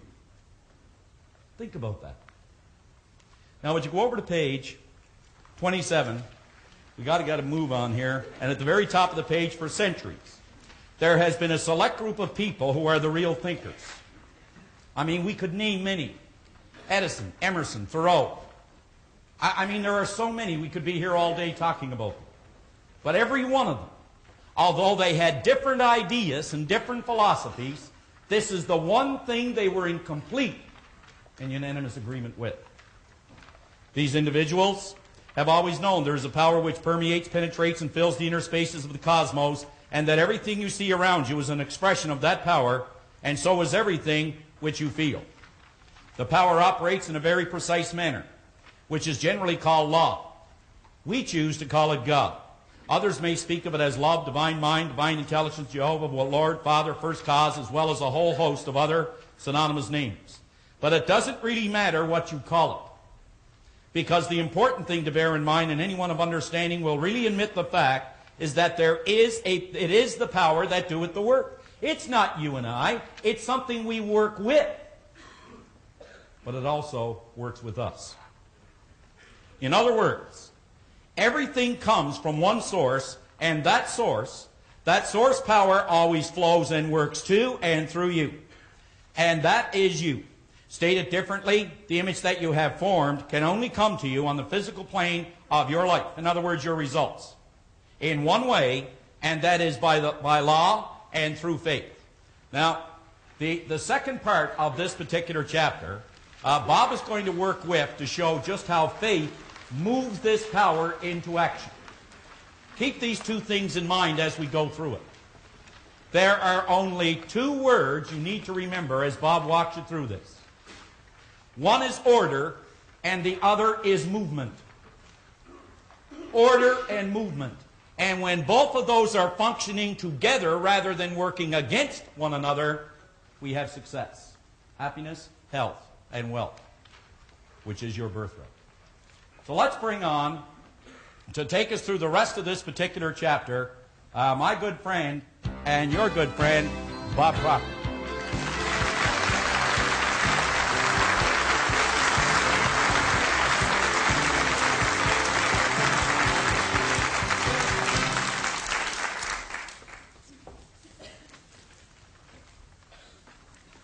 Sylvia Vanderhook with our company, she's a vice president with our company, gave me a bumper sticker here a couple of weeks ago.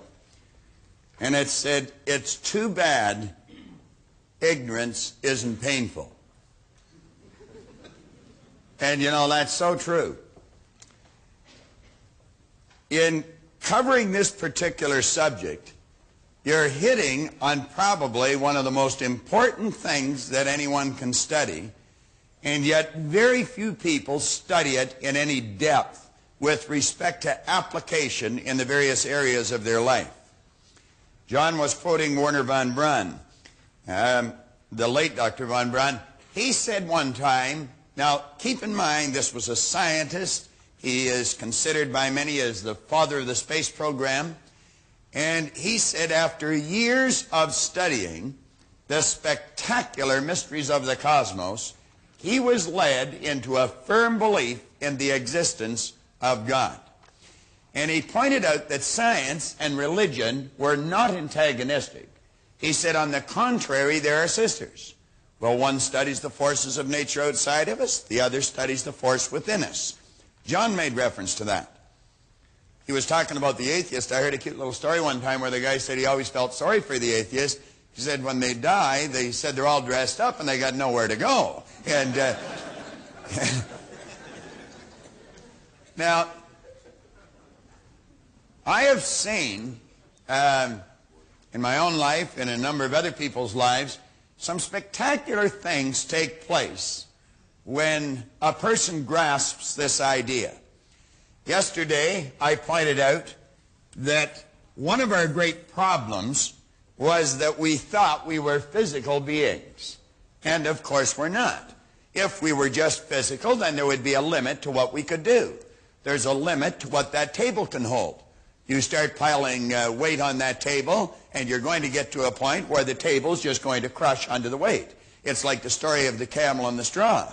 You put too much straw on the camel's back, and you get to a point you just put one straw on too many, and that's the straw that breaks the camel's back. We are spiritual beings living in physical bodies.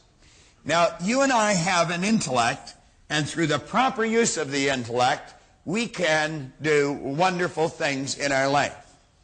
Now, we used a drawing yesterday in the previous lesson, and I'd like to suggest that you come back and focus your attention on this drawing again. Now, remember we were talking about the mind. We have no difficulty getting an image of a person's body. We see our own every day. We see it reflecting back from the mirror. Every time we look at someone else, we see their body. Well, the problem we have is that we have no image for the mind. Well, of course, in the previous lesson, we gave you one. And we said, let this represent the mind. And then we pointed out to let this represent the body. And we took and we divided this, and we said this actually is the creative, or the start of all creation in our life, this part of our personality. Because as this power flows into us, we can do whatever we choose with it. And of course, we can build a negative concept, or we can build a positive concept. But we have the choice of what we're going to build. Now, ask yourself, if you could have anything you want, and it starts in the form of an image, what would you start imaging? Because that's really the name of the game. It's name it and claim it. Now, this works both on a negative as well as a positive basis. Because as you take this image, you can accept it, you can reject it. As the images come into our mind, we can do anything we want with them. We do not have to get emotionally involved with them. Now, this part is the spiritual side of our personality. This side of us has no ability to reject an idea. It just accepts whatever comes into it, and instantly and automatically moves the body into that vibration. In other words, the image begins to move into form. Now, as we go on in the upcoming lessons, we're going to talk about more how that happens through vibration and through attraction. I want to share something with you, a couple of stories, and then one personal experience. I was in Jackson, Mississippi back in 1977. I had gone into Jackson to do a seminar, and as I was waiting for my bags to come down the chute, this gentleman came over and he shook hands with me and introduced himself. He told me his name was M.C. Duncan, and he was from Oklahoma City. He was the president of Oklahoma Life. And he said, you know, I've been listening to you all week, and I've been watching you all week. And I said, well, that's interesting. Where was I? And he just laughed, and he had been listening to cassettes and watching the videos. And as fate would have it, we were there for different reasons, but we were both going to the same hotel. So we shared a cab, we went over to the hotel, we checked in at the registration desk, and then we just wandered over in the foyer and sat down and started chatting. Now, you're going to find that everyone that starts to study themselves, they become great readers. They always want to get into good books because they want to find out more about the subject. It's so fascinating. Well, he and I got talking about the various books that we liked. And we had read many of the same books. And I asked him, I said, have you ever read any of Robert Russell's books? And he said, no, he hadn't. Well, I had an entire set of them. I think there were 8 of them. I had them in my briefcase. Now, I had been reading these books. I'd give them away here and there. And I just picked up a new set prior to leaving town, and I put them in my briefcase. So I took them out, and I gave them to him. And he looked at me a little strange, and he said, well, let me pay you for them. And I said, no. I said, don't pay me for them. I said, you just take them and enjoy them. And, you know, I just smiled, and I said, you know that you can never give anything away. It always comes back. In fact, pressed down and running over. I said, that's the rules. And he laughed and he said, yes, I know. Well, when I got back to Chicago, to my office, I began to get inundated with great material from M.C. Duncan. And the first thing he sent me was this transcript of a minister's sermon that was preached on November the 21st, 1976. Now, I received this on the 3rd of March, 1977, so the sermon was only a couple of months old. It was delivered by a Reverend Norman Neves at the Church of the Servant in Oklahoma City. And M.C. Duncan wrote here, insist upon miracles today. Here he wrote, Bob, first 4 paragraphs, great story about wrong thinking, etc., etc. Best regards, M.C. Duncan. Now, this is a classic. It really is. Keep in mind, this is how a minister is starting the sermon in Oklahoma City. He began by saying, I read a story in the paper the other day that not only caught my attention, but that continued to hold it and hold it the further I read. It was a story of a railway employee somewhere in Kansas who accidentally locked himself into a refrigerator car and then who wasn't able to escape. Perhaps you read the story also and know what I mean when I say it continued to hold my attention. Now, he said apparently this man had banged and banged on the side of the car to attract someone's attention, but apparently also no one heard him. So he finally gave up and resigned himself to his fate. Sometime during the night, as he felt his body becoming numb, he began to scribble some sentences on the wall of the car. Sentences recording some of his last sensations as he moved closer and closer to death. The first sentence said, I'm becoming colder. The second sentence, a little bit further down, said, still colder. Nothing to do but wait. Then it said, I'm slowly freezing to death. Half asleep now, I can hardly write. And then down at the bottom, this sentence which said, these may be my last words, which in fact they were.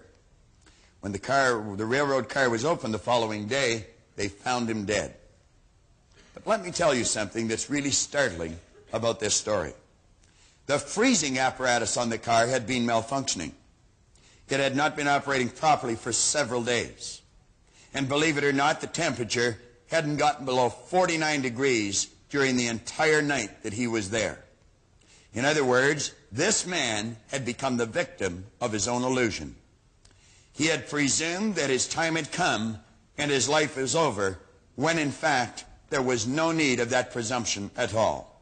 And so, even though the temperature had never fallen below 49 degrees, this man died nevertheless and isn't here to enjoy himself today.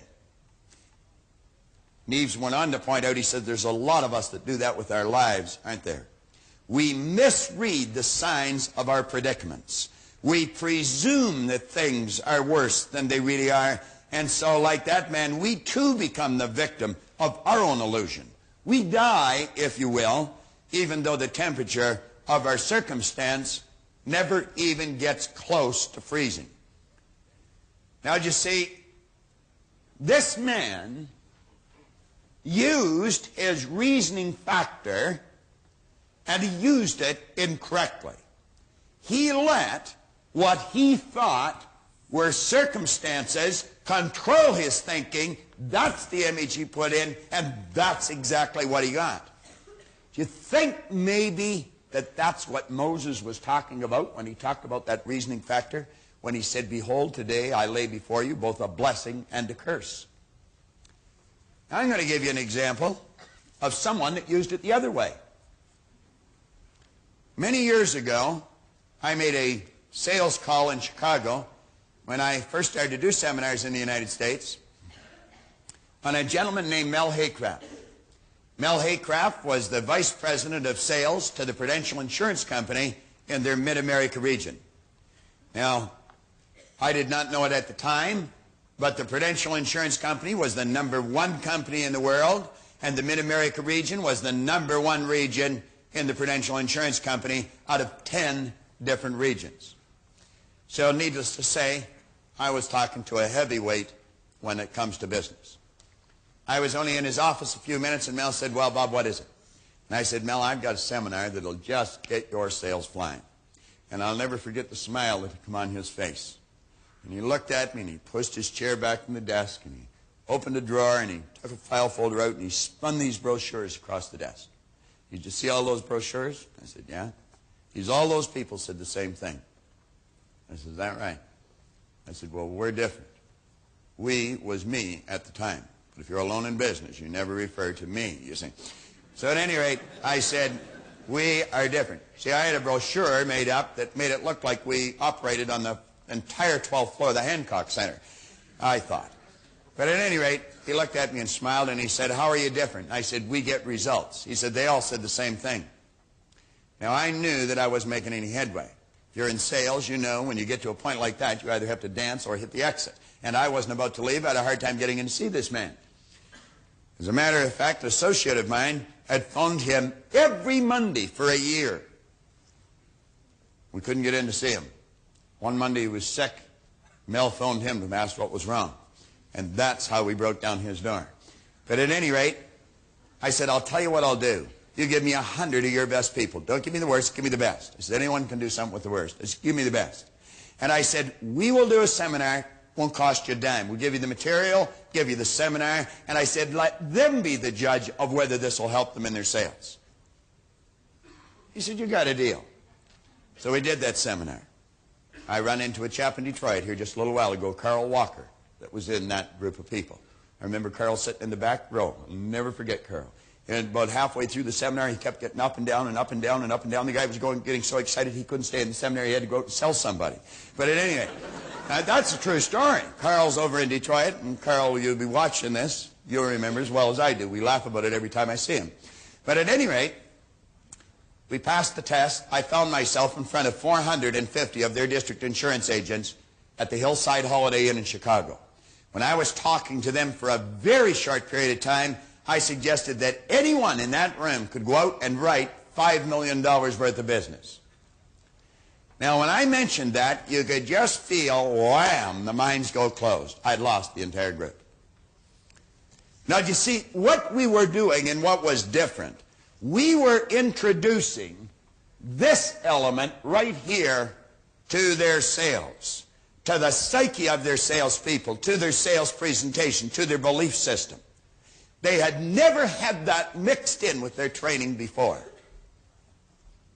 This chap come up to me at the first break. He says, Proctor, he said, did you ever sell insurance? And I said, no, I never have. He said, I didn't think so. I said, why are you saying that? He said, you don't know what you're talking about. Oh, I said, now hold on a second. I didn't say I didn't know what I was talking about. I just said I've never sold insurance. I said, I don't know any more about insurance than the doorman or the salad chef in here. I said, I'm operating on the premise you already know how to write $5 million worth of business.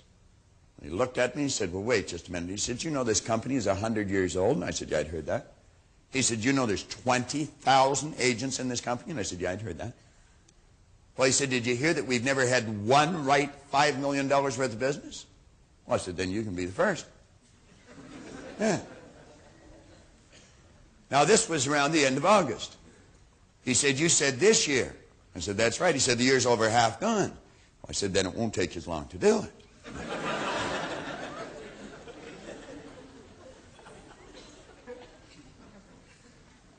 Now I said, Don, if you can see yourself as a $5 million producer, you heard what Paul Hutsey did with this idea, and you get emotionally involved with that idea, you turn it over, that part of you that's unseen, it's non-physical, but it's in every part of your being, I guarantee you, you'll act differently, and what you attract to you will be quite different. And I said, you'll do it. Now, that's a magazine that that company prints, or printed. That's a picture of the man I was talking to. His name's Don Slovan. And that's a write-up about our conversation. The second week in December, Don Slovan had paid for $5,200,000 worth of business. He closed the year with a little better than $6 million worth of business. And the strange part about this is, when he crossed that imaginary line, there was a whole string of people following him. See, every person, everywhere in history, that got the image of what they wanted, they burned that image into their mind. They refused to accept circumstances. Every one of them have accomplished what they've imaged. For years, people had tried to run a mile in 4 minutes. I mean, thousands of years. Do you know the early Egyptians used to turn a lion loose and let it chase a person hoping they'd run a mile in 4 minutes? But they couldn't do it. The experts said it couldn't be done. They said our cardiovascular system wasn't proper for it. They said our muscles weren't right. The bone structure wasn't right.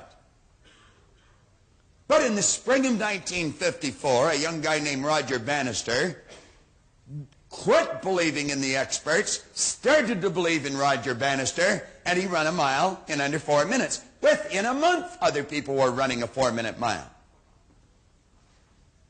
We had a young guy in this company down in Louisiana. As a matter of fact, he worked for Paul Otzi.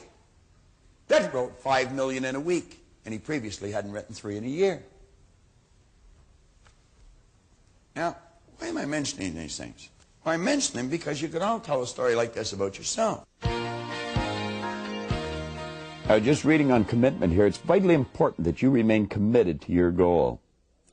Understand that if you've got a vision, there's no such thing as an unrealistic vision. Roger Bannister did not believe in the experts. Roger Bannister believed in Roger Bannister, and it's precisely why he broke that 4-minute mile. You can do it. Don't listen to the people that tell you you can't. I want to introduce you to a lady that has a phenomenal vision. Susan Busey. Relate to her and the goals she set. Do you have a dream for your business? Oh, yes. What is it?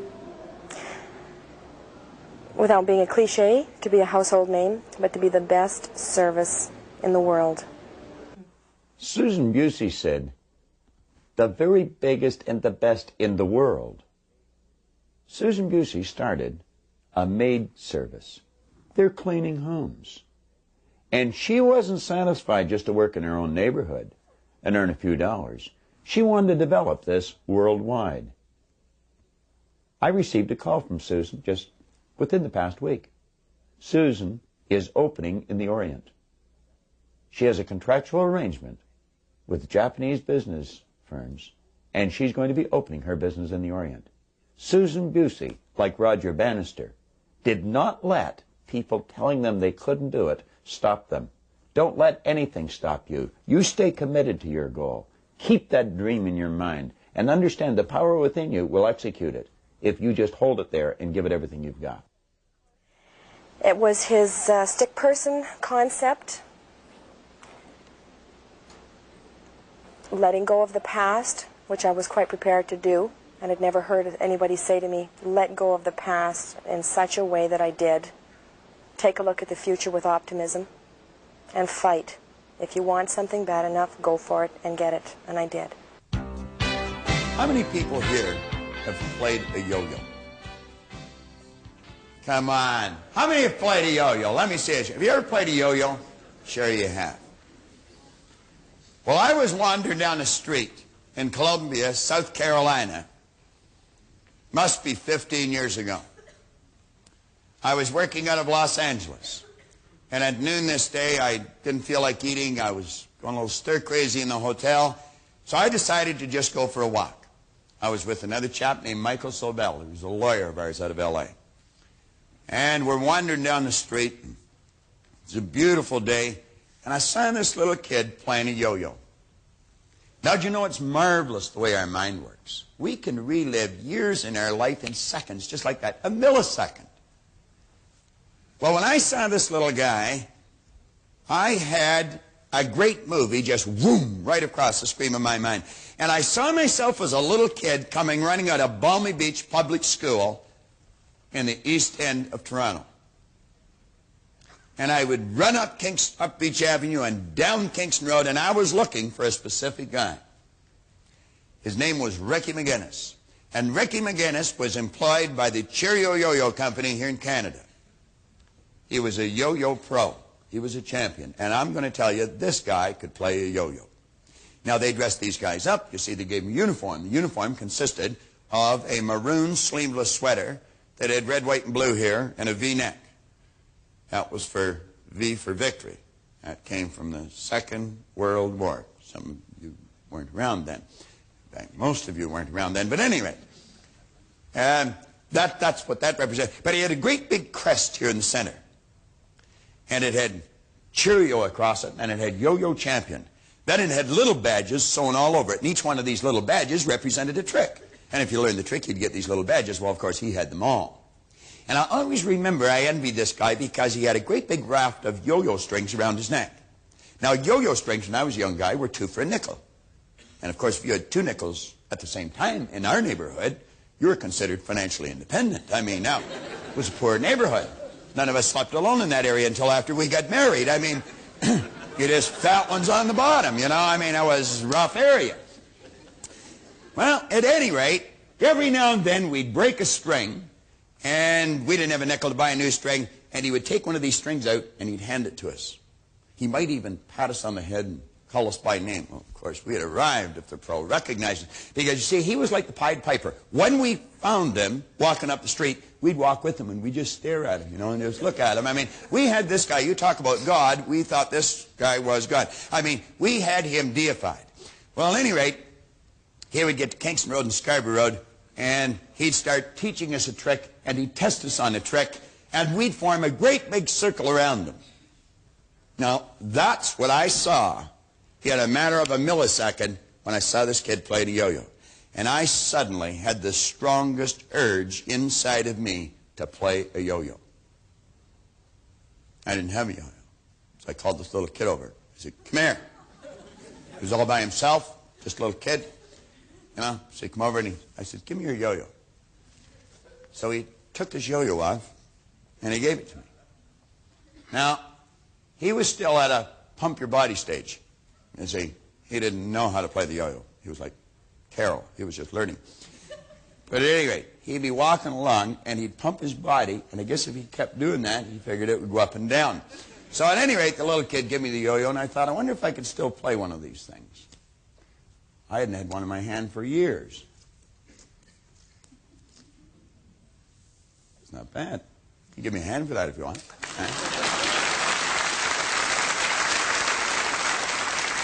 Well, then I started to remember some of the tricks. That's called making it sleep. If you can't do that, you are out of luck. You can't play the yo-yo. You can't do the tricks. So, did that. Then I remembered this one. This was rock the cradle. You learn how to do that, and you get a badge, you see. Isn't that wonderful? What trick is that? That's a dandy. You know, Gina asked me just a few minutes ago, John, there's a yo-yo in that bag. Do you want to throw it out? Gina asked me a few minutes ago, how's the string in your yo-yo? And I said, oh, it's fine. Now, that's the second time in a week. That's the second time in a week that that's happened. I got to get this one working right. It wasn't working right earlier. Well, yeah, John used to carry the yo-yos and clean the boards, you see. Ah, we got it gone. We're right back in business.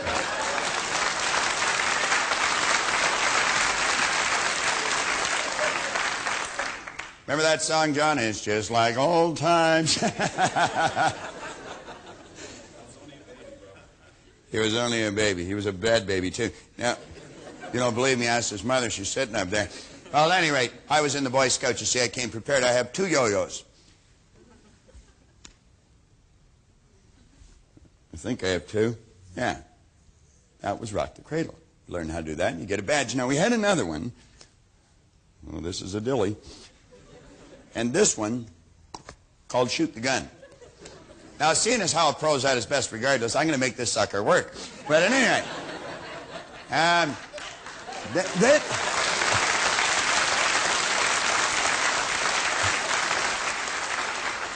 one day he came around and he said, listen, we're going to have a big contest, and he said the winner is going to get one of these sweaters. Well, I'm going to tell you, you talk about building an image in your mind. All of a sudden, I could see on the screen of my mind that sweater on me. And you talk about getting emotionally involved. What did we say feeling was? We said feeling is conscious awareness of vibration. What did we say cause vibration? We said getting emotionally involved in the idea, put the body into the vibration that it had to be in, and when you become consciously aware of that, you called it a feeling. Well, I could actually feel this sweater on me. I mean, I could hear all the pretty little girls saying, "That's the guy that won the sweater." And of course, I'd let on I didn't hear him, and I'd say, "That's right, you know, it was me." And anyway, I could actually feel this. I mean, I had to have that sweater. You know, every once in a while, something comes up, and you just have to do it. I had to win that sweater. Now, I was just a little kid. I was learning a phenomenal life's lesson, but I didn't know I was learning it. Now, Rick would come around, and he'd just show us this trick once. He'd fire this thing down, and he'd bring it up. I may have to get another string for this thing. Get up here.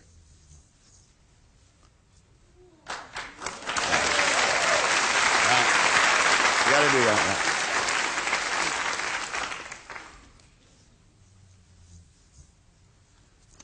Yeah, that's it.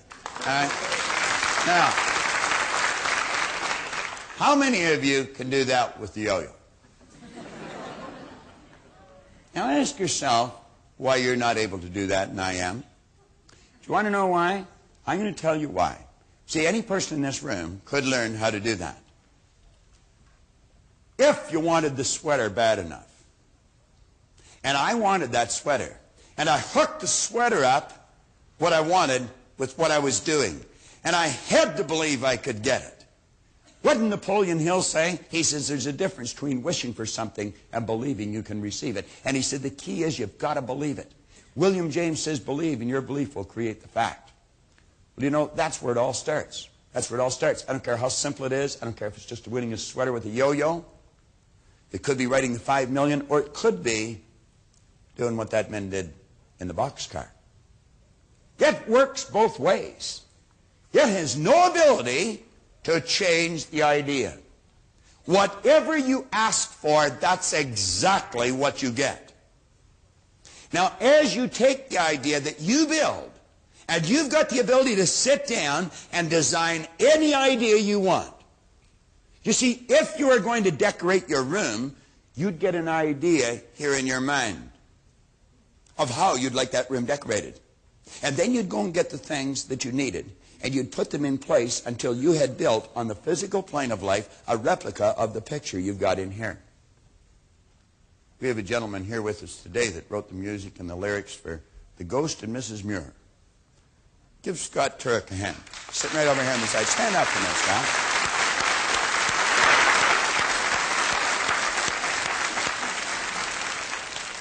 Scott is the musical director over at Leopoldson Theater. When you heard Dave ask, is there anybody from out of town, and you heard someone say from Colorado, Scott is from Colorado, but he is entertaining over at Leopoldson Theater. If you want to see a good play, you want to go over. I've been to Scott's play in the past, and I'm going to tell you this man is quite a musician. Scott, where does the music start? Would you say it starts right in here? You start hearing it in your head, don't you? Yeah. That's right. You actually hear the music in your head. You see, Scott takes this power and he turns it into music in his head. He literally hears it. And as he hears it, he sees it written on paper. Am I right or wrong? Then you take a pen or a paper and you write it. Scott, stand up for just a second, because this is a good example. Then when he's got the music, he not only writes the music, he put words with the music. Is that correct? And we call those lyrics. And he takes and he writes the lyrics, and he knows those words. What are words? Words are nothing but ideas dressed up for our physical benefit. And you put words, and that puts more meaning then to the sound that you've heard. Is that correct? Thank you, Scott.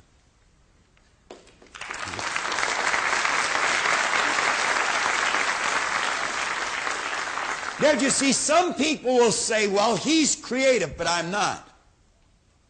That's not true. Everyone's creative. We're all an expression of the same power. We've all been given the same tools. Scott has developed those, and many of us haven't.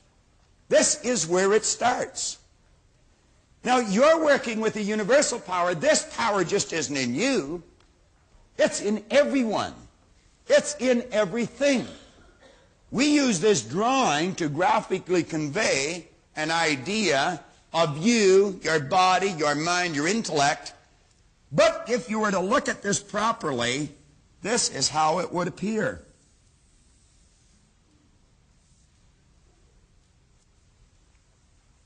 It's a universal power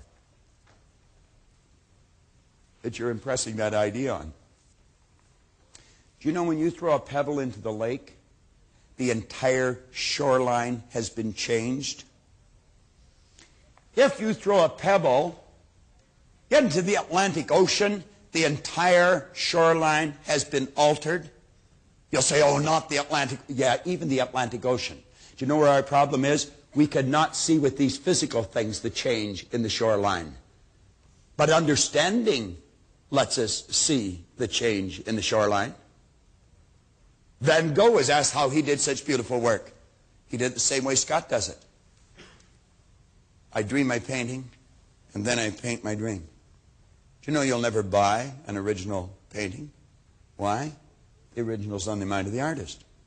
Well, we're all working with the same power. Don Slovan sensed that I believed he could write the 5 million. I knew he could write the 5 million. That gave Don a little inspiration, and he started to think about it. He started to think of all the good things that would come to him. Fame, fortune, everything. And he got emotionally involved. And as he put that idea in there, Don Slovan moved into a brand new vibration. He started to attract all kinds of different things to him. Do you think it's an accident when one person, one in sales, goes into their office and in their pigeonhole there are no messages, and another one goes in and there's 14 people wanting to buy something from them? Do you think it's an accident when there are two businesses side by side, one wins, one loses? I go to a barber shop down on Bayview Avenue, Tony's. I've been going there for 25 years, whenever I've lived in Toronto. 4 doors away is another barber shop on Bayview Avenue. I have never seen anyone in that barber shop in 25 years. I've never seen one person. Now, I know someone goes in there. I know that because the person couldn't keep the doors open otherwise. Tony's, you always have to wait. And the other one, you would never have to wait. Someone would say, well, that'd probably be a good place to go. I don't think he'd cut it the way I want it cut. And I think there's a lot of people think, I don't think he'll cut it the way I want it cut. But why is it empty? Is it because I'm thinking that? No. It's empty because that's the way that man sees his barbershop. We had some people come into Chicago one time when I was working with the Nightingale organization. They had a chicken restaurant in Ohio. It was out in the country. It was a great, big, beautiful white mansion. They sold more chicken dinners than any restaurant in the United States. People would come from 3 states away to buy from them. It's in the image. Now ask yourself, what kind of an image have you been holding? Have you been wishing good things would happen but think bad things would happen? You see, most people will let their present physical results control their way of thinking. They're emotionally involved in it. They think it's an accident that the same results keep reoccurring. That's no accident. If you've got a financial problem, if you've got a cash flow problem, if you've got a marital problem, that's what most people concentrate on. If a doctor takes a photograph of your body and then tells you you're sick and shows you you're sick, what's the person concentrate on? Sickness. What's the photograph prove? The photograph proves that the person has been concentrating on something wrong to move their body into that vibration. What should they do? They should ask for help. Where does it come from? There's only one source, and they see perfect health. Or they see prosperity. But the cynics don't believe this. And it's a strange thing, the cynics don't get results either. Quit letting your present results control your thinking.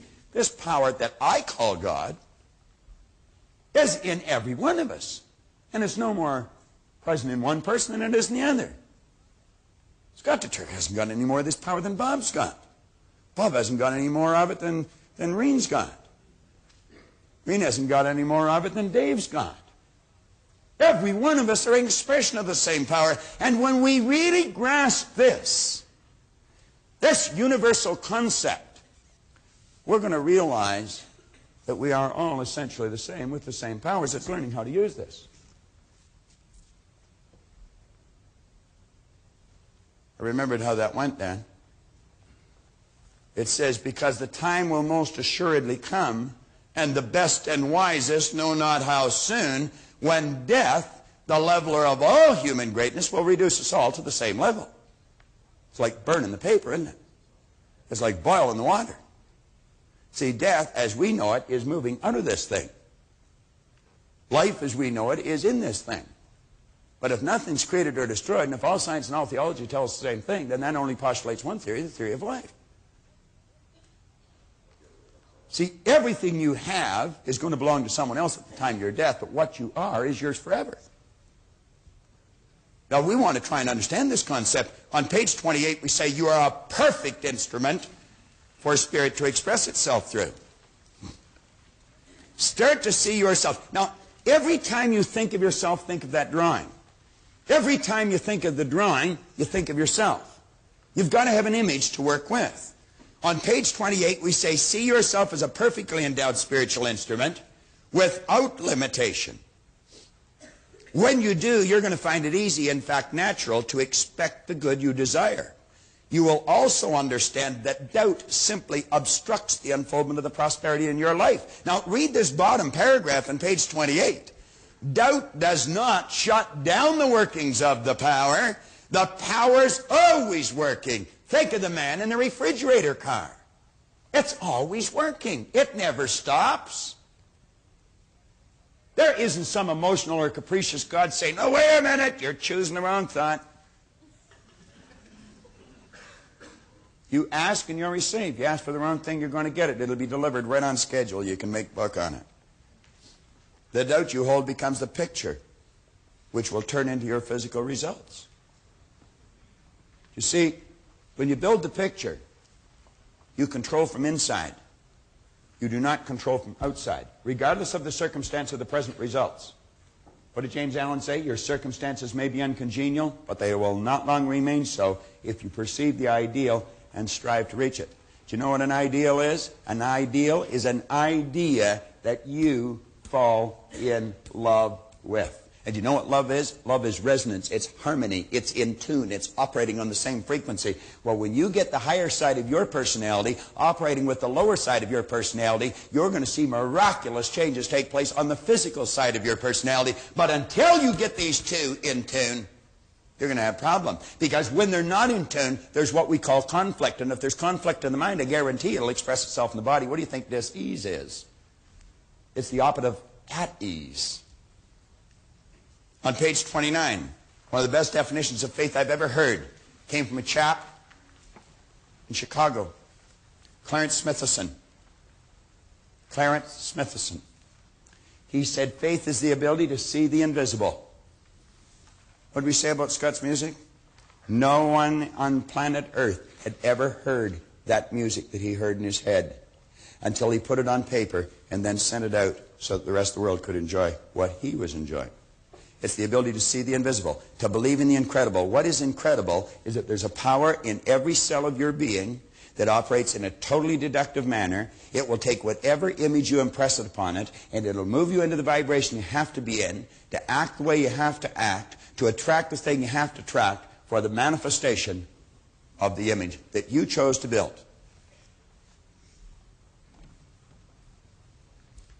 You can say, using a slightly different vocabulary, I'd make the observation, if you can show me a person who achieves great things, I can show you a person who has great faith in themselves and their ability to achieve what they imagine. On page 29, I was having dinner last night with Paul Hutsey. He told me a most interesting little story. Paul was talking about, it's what's on the inside, it's not what's on the outside. He talked about it yesterday while he was talking about it last night. And he tells the story about the little black boy that went to the carnival. And there was a man there blowing up balloons, filling them with helium gas, and then letting them go. And he filled a red balloon, and then he tied it up and he let it go. And the little boy was standing there watching him. And then he filled a yellow balloon with helium, and he tied it and he let it go. Then he filled a green balloon and he tied it and he let it go. And the little boy said, "Mister," he said, "can black balloons fly?" He said, "Son, any balloon can fly. It's not what's on the outside that makes it fly, it's what's on the inside." And that's the way it works. Interesting idea. We say comparatively few people today realize just how much faith in oneself, your higher self, not this false concept that we've been running around with, can't do this, can't do that. Your higher self, that side of you that's universal, that's the same side of us all, that part of you that's spiritually perfect, has to do with your achievement. The majority of people never seem to conceive of faith as being a genuine creative force. Yet the truth is that not only is faith a bona fide power, it is the greatest one you will ever encounter. Ever encounter. In fact, I'd go so far as to say that whatever you accomplish in your lifetime will be in direct proportion to the intensity and persistence of your faith. Intensity, what do we mean by that? Well, remember we said one of the intellectual factors was the will. The will gives us the ability to concentrate on an idea. And when we concentrate on the idea, we're just taking that power and turning it right over. We're giving more energy to the idea. What did Emerson say? The only thing that can grow is the thing you give energy to. It's been told to us 10,000 ways. I think what we want to do is wake up. May I borrow your program, please? No, the tapes.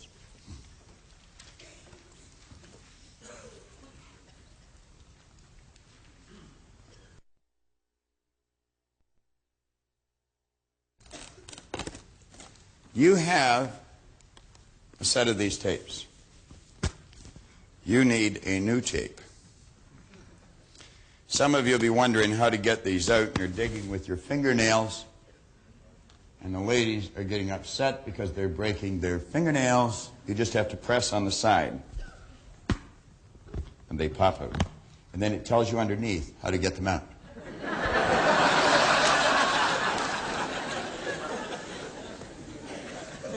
Andy Rooney would probably get about an hour and a half out of that.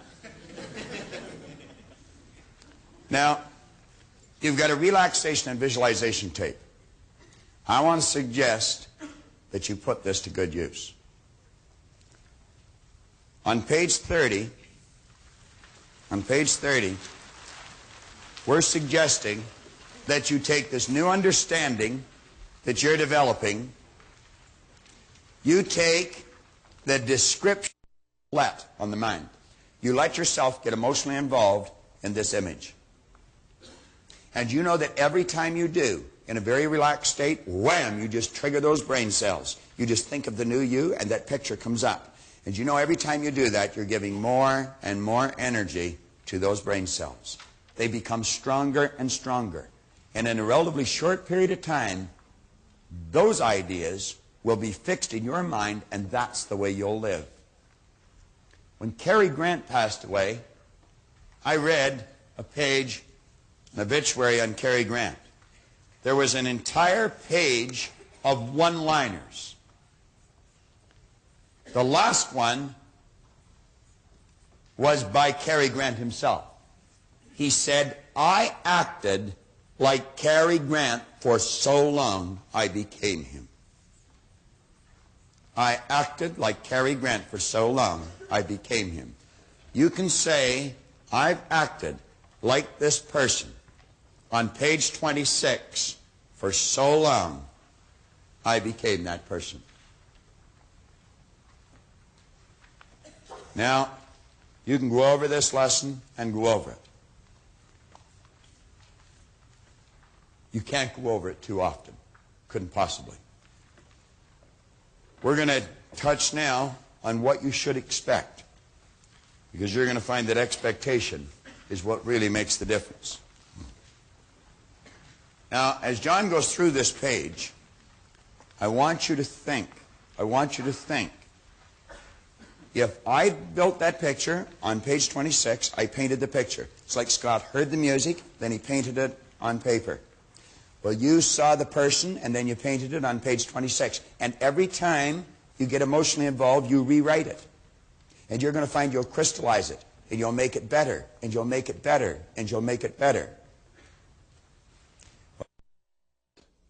From your Born Rich program, and play this tape.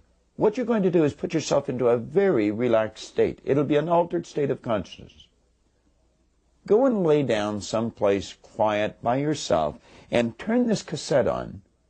And when you get into a very relaxed state, throw the switch of that person you want to be. You're going to activate those brain cells. Now, in the beginning, it's going to remain a fantasy. But by playing this tape daily, twice a day if you can, and turning that picture on that you built on page 26, activating those brain cells, that fantasy is going to be turned into a theory in your mind. Now, every time you build that picture in a relaxed state, take page 30 and rewrite the picture. And what you want to do is crystallize the picture of the person you want to be. Cary Grant one time pointed out, I acted like Cary Grant for so long, I became him. That's what's going to happen to you. The power within ultimately will take this image of yours and begin to express it with and through you in your life. But it's vitally important that you use this cassette, put yourself in an altered state of consciousness, a very relaxed state, throw the switch that you created when you wrote out page 26, begin to visualize your fantasy, only it becomes real.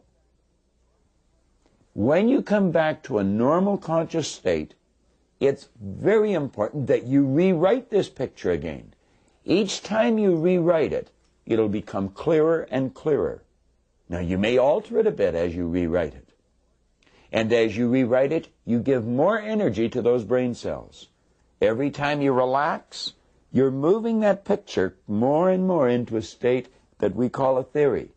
And you're going to find that you will be motivated.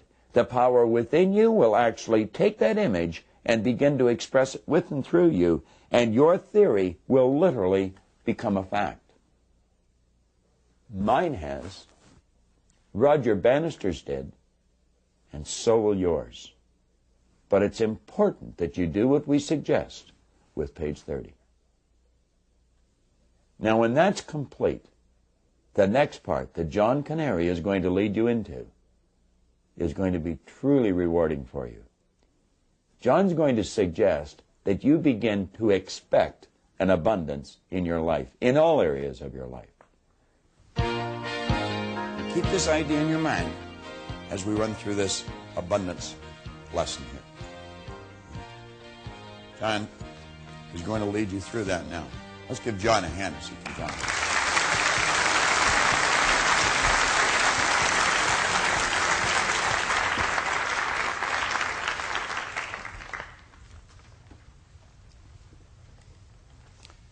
About 6 years ago, I was down in a place called South Jersey, around Cherry Hill, Trenton, Atlantic City. And there was 2 speakers on a program just before me. And I've never been able to understand why I'm always the last one on a program, no matter where we're speaking. As a matter of fact, same thing happens to Robert.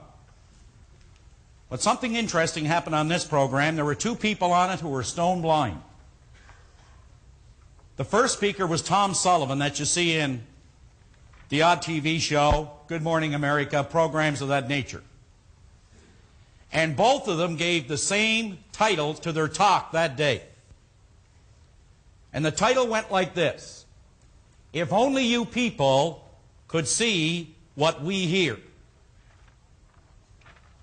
Now that day I learned something about that we don't see with our eyes, but we do see with our mind. In other words, and I'm going to work with both boards here in a little while, but I learned that day that the individual who has a desire can achieve that desire when they understand the relationship of being able to see it with their mind.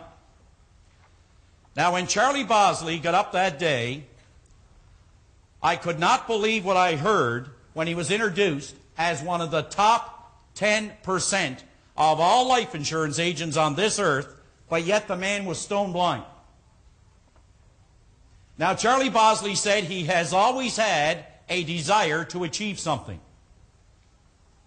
But he said he never ever left the house because he was feeling sorry for himself as a result of something that happened to him in Vietnam. Then he said one day he was down in Atlanta watching a great golf tournament with the great Ben Hogan. And Ben Hogan would get up and tee off, and they tell Charlie, Ben's getting up to tee off, and he'd yell, come on, Ben, you can do it, you can do it.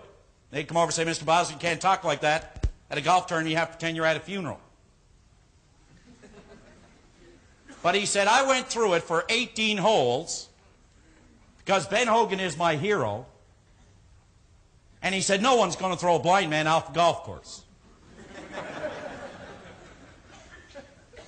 Now, he said, when it was all over, Ben Hogan came up to him and he said, Mr. Bosley, I want to thank you for being such an inspiration to me today. And Bosley said, no, it's I who should be thanking you, Mr. Hogan. He said, you see, when I heard your story, I was a man living in pity. He said, I heard about your car accident and how before the head-on collision you fell in front of your wife to protect her. And then when they got you to the hospital, they said to your wife, Mrs. Hogan, Ben will not live the night. And your wife said, you obviously don't know my husband. Now, he said, the next morning when you proved the experts wrong and you were able to continue with your life, they said, but Mrs. Hogan, Ben is never going to walk again. And she said, you obviously don't know my husband. Now, as months went by, you see, Ben, he started to get his spirit back again. He started becoming consciously aware, I'm in a bed, my body is broken, but I want to play golf again. And they said, Mrs. Hogan, he wants his golf clubs now strung up on the ceiling where he can see them all day long, but he's never going to play golf again. And Mrs. Hogan said,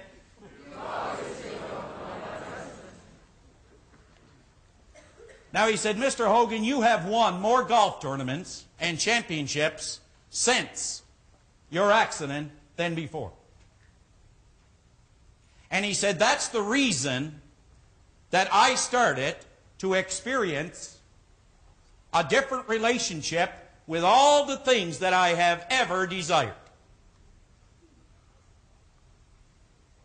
And Hogan said, is there anything I can do for you, Mr. Bosley? He said, as a matter of fact, there is. He said, I'm pretty good golfer. Do you know that he can beat many people on a golf course any day of the week, even though he's blind? He said, what can I do for you, Mr. Bosley? He said, I want to play one round of golf with the great Ben Hogan. Anytime you want. He said, there's one condition, Mr. Hogan. I want to play for $1,000 a hole. Now, I want you to keep in mind here, before I finish this story, Bob mentioned how some people put what is called a crown on circumstance. In other words, there are some people that actually get down and they deify this word circumstance. That's what's in control of their life. But yet here was a man whose sensory factor called sight, it was absent, he was blind. And Ben said, there is no way that I'm going to play you for $1,000 a hole. What will people think of me? He said, now just a minute, Mr. Hogan, you asked me for a request, I gave it to you, now you're backing out. Well, he got the best of Ben, and Ben said, I'll tell you what, I've got some people here, they're witness to the fact that I warned you, I'll play you, but I am going to play my best. Charlie said, that's fine. I wouldn't expect you to do anything else, Ben. Ben said, okay, when do you want to play? And Charlie said, 10 o'clock tonight.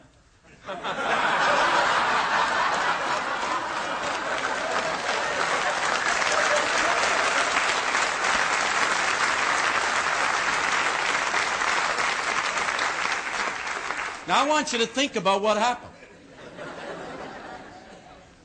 You see, I want you for just a moment to think about all the things that you actually desire. Think about all the things that you desire. But now let me ask you something. On a scale of 1 to 10, I'll bet 10 being high that your desire for certain things in life, I would bet that they are at a 10. See, I've heard people say, people lack desire. Nobody lacks desire. You see, if you take and define this word desire for just a moment, just define this word desire. It is the effort of an unexpressed possibility within us that is seeking expression through us. The word desire, it comes from the Latin word dea, D-A-S-I-R-E, which means to give birth to. Everybody in here has something rattling around within them that they want to give birth to. Desire is the language of spirit. But it seems the basic difference in people who experience their desire versus people who do not experience their desire, it has something to do with this great principle, the greatest principle an individual can ever learn, which is called expectation.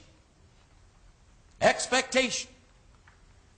Now, if you had to take and write down something that surrounds this central purpose, just for a moment, if I said to everyone in this room, now Bob asked you to write out on a page what you want to become. Now I'm going to suggest to you that everybody in this room, from the top to the back and in the middle, that every one of us have a desire to be more, to do more, and to have more. But how many people actually expect it to happen? You know, there's a great point in history where Moses was leading all these people around a desert. And you know, a lot of people said he was lost. Moses was not lost. He was a man of wisdom. And what he was doing is leading these people around and around in circles until he was able to change the attitude or the consciousness before he went in to this new land. And all the people, they came to him and they said, Moses, we've got a problem. We have no water. What are you going to do? He said, you go and pray to your God for rain. And away they went and back they came. And they come back and they said, Moses, God has forsaken us. He said, what do you mean? He said, we have no rain. Moses said, tell me, where are the ditches? They said, the what? He said, the ditches. If you believed it was going to rain, you would have dug the ditches. You see, you can go around and desire all the things you want to be, all the things you want to do, and all the things you want to have, but until you're able to see yourself on the screen of your mind, you will never, ever experience the desire. Until you're able to see it and then proceed by acting on it, you will never experience the desire. Now, I want to move over to the other board and cover a little idea that is very dear to my heart just before I touch on the book. Now think about this. Everybody in here at one time started out even in search of a better condition. Improved quality, you could say, in our life. But for some reason or other, somewhere in the neighborhood of 20% of the people actually experience the objective, the goal, the purpose that they started out with.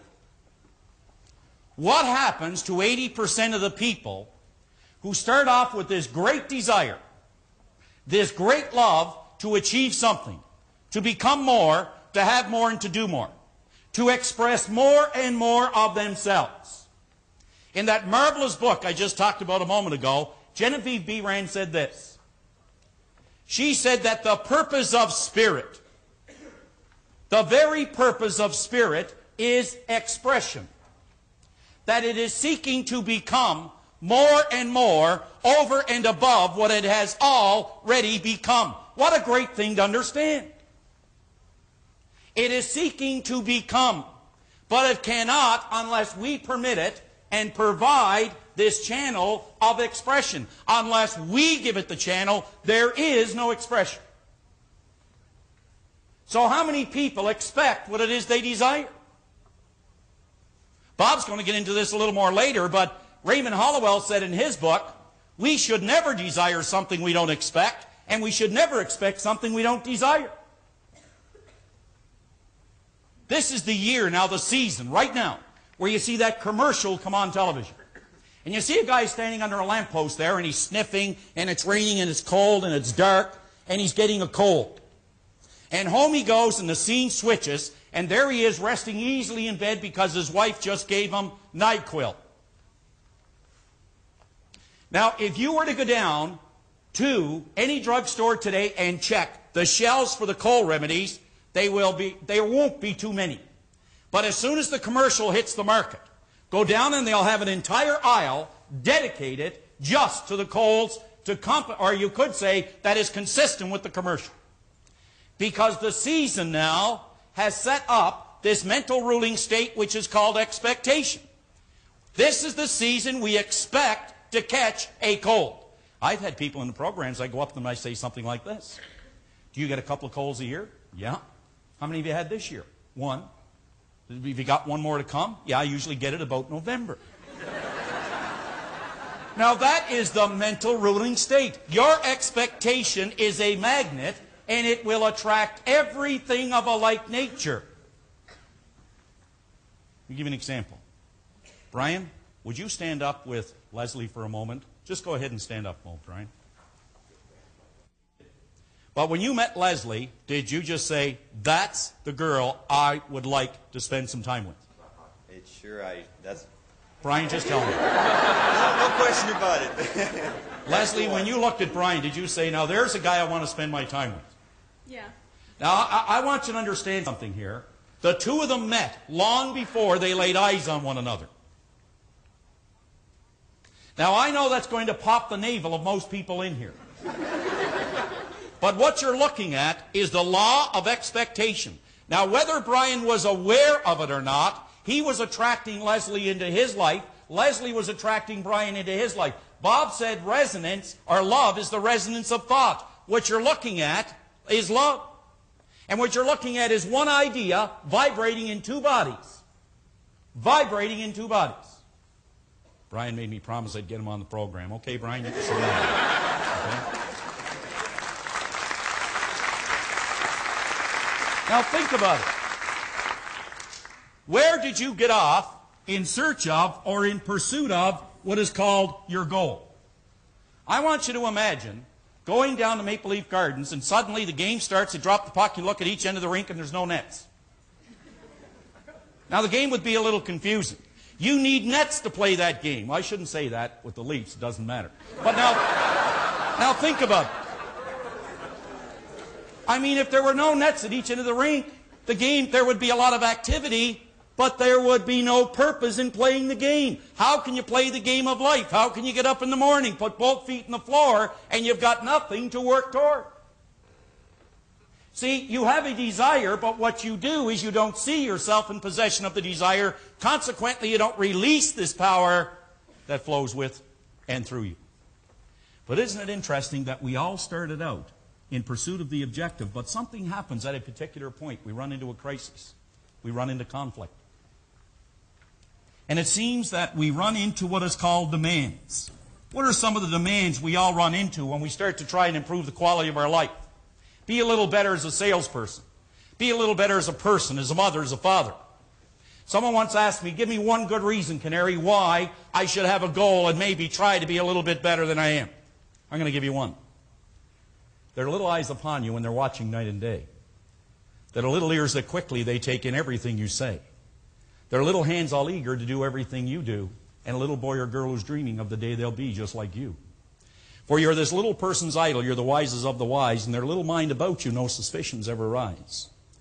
For they believe in you devoutly, and me, in all we say and all we do, those little people who are dreaming of the day they'll be just like you and just like me, what are we like? For we are setting an example every day in all that we do to those little gaffers who are dreaming of the day they'll be just like you. Just like you. And just like me. Well, you see, when you're faced with a demand, don't have enough money, debt, people phoning us, and I'd suggest that anyone who is in debt, I strongly urge you to read that chapter on Born Rich. It'll show you how to handle it. It'll show you how to handle it. Now think about this. Why is it when some people are faced with demands that turn into what are called risks, that some take what is called an option? Do you know the mind is such a marvelous, marvelous piece of equipment? Although the mind is an activity, it is not a thing. It is not a thing. I want you to think about this for just a moment. When the mind is presented with a demand or a risk, the mind will offer you and me an option. Do you know the option it offers us when we're faced with a strong demand and a risk is called the escape hatch? We then start expecting the result that we don't want. We are a force of energy, and we attract everything of a like nature. Bob mentioned that this mental state of vibration, which generates this emotional state of vibration, which moves this body into action, those three states of vibration are nothing more but your thoughts, your feelings, and your actions. Think of this word, attitude. Attitude is nothing more but our thoughts, our feelings, and our actions. That's your state of vibration. That's the energy that you send out into life. And the only thing that flows in your life is based on what flows out of your life. Your thoughts, feelings, and actions release this energy and will attract everything that corresponds to that ruling state. Expectation can be either a blessing or a curse, but either way, it is certainly one of the most powerful unseen forces in your life. What do you expect? I'll tell you how to know what you expect. Take a look at the results in your life. Your results will tell you exactly what you've been expecting. What you've been expecting. Now, worry is the opposite of expectation using the same energy, but worry sets up a magnetic force that attracts things of a like nature or events and people to cause that worried state to actually manifest in one's life. Just quickly, this is a letter from a young boy named David Hulley in Hamilton, Ontario. And the letter he writes is about coming to a program that we were doing out in Hamilton. And he gives me all kinds of pleasantries here. Dear John, this, that, and the other thing, and all the great things that happened to him. He said, when I was at your seminar, I wanted to stand up and say, I was a goal setter. I am a goal setter. But he said, I couldn't do that. He said, I allowed the demands and the risks to control what I was going to do. I allowed the demands and risks to keep me in my seat. But he said, then, he said, you spent some time with me. We sat down, we talked about it. And he said, you gave me a little better understanding of what I want versus what I expect. There's the result. I want you to take a real close look at this report card, because what's on it, if you go all the way down the page, you will see straight A's.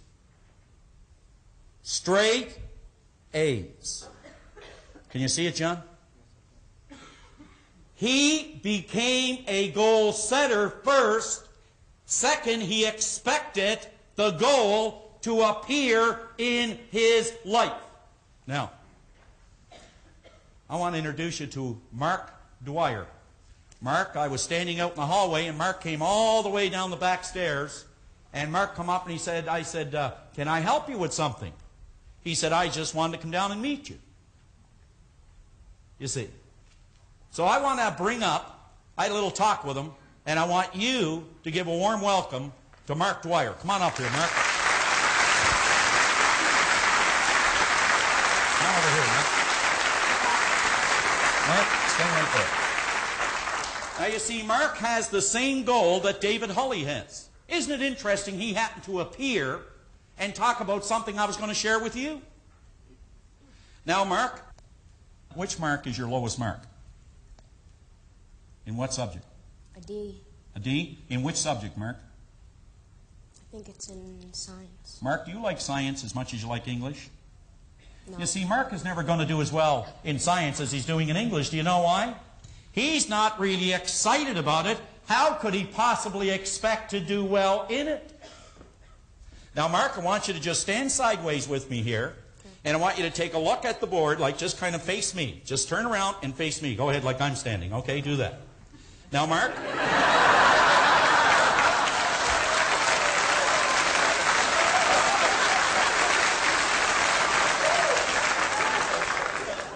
Mark, have you been talking to Bob before you come up here? I'm going to get Brian down here to do a little number. Okay, Mark. Mark, you see, here's a person that's not getting any marks in school. They have a desire. And they start out, Mark, with all the marks that they want in school. They want to be good kids. You understand what I'm saying? Yeah. They want to do well in school. But, you know, there's demands and there are risks. You know what the demands and risks are, Mark? The demands and the risks are coming from their peers. Do you know, Mark, there are people in school that are going to stop you from doing well if you let them. Yes. Isn't that right, Mark? Yes. Mark, are you going to let them? No. Mark, you see, you have a desire, right? Now, Mark, you can see yourself not accomplishing that desire because there's a lot of demands and a lot of things that tell you can't do it. There's a lot of people who are going to say you can't be a member of our club if you want to get good marks. And then what you do is you take the escape hatch. Mark, I want you to remember one thing for me, will you? That no one can make you feel inferior without your consent. Will you remember that? Yes. No one. Now, Mark, I want you to back up just a little bit, take a couple steps back, okay? Okay, and stand like I stand, okay? Now, Mark, you do have a desire. Mark has an average of B's in school now. Is that correct, Mark? Yep. Mark, what mark do you want, Mark? A. Mark wants A's in school. Mark, can you see yourself with a report card with A's on it? Yes. Now, Mark, when you go home, I want you to sit down with your mom. Your mom is here, isn't that right? Yes. And I want you and your mom to get a blank report card at school. When is the next report card, Mark? When do you get the next one? I don't know. Do you get it in the next couple of months, December, something like that? Yeah. I want you to get a blank report card when you go home. And you take it home, you and Mom, and you sit down, and what you do is you fill in the marks that you want this year. And then you put it up beside your bed.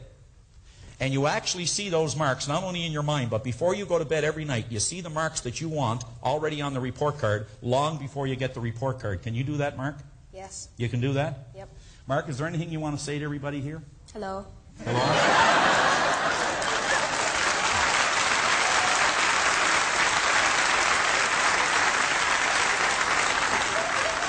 Mark, I want to thank you for being such a pro. Okay? Mark, how about a little hug before you go? Okay. Thanks, Mark.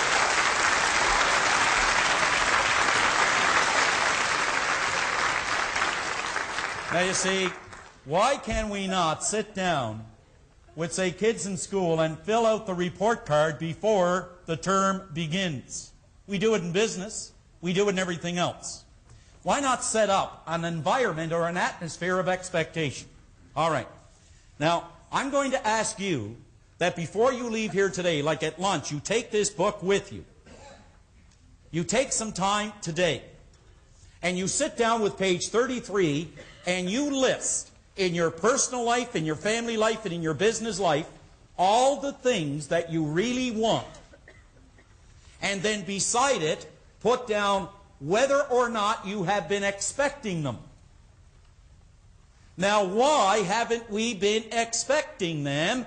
Because we allow the demand and we allow the risk to control whether or not we're going to do it.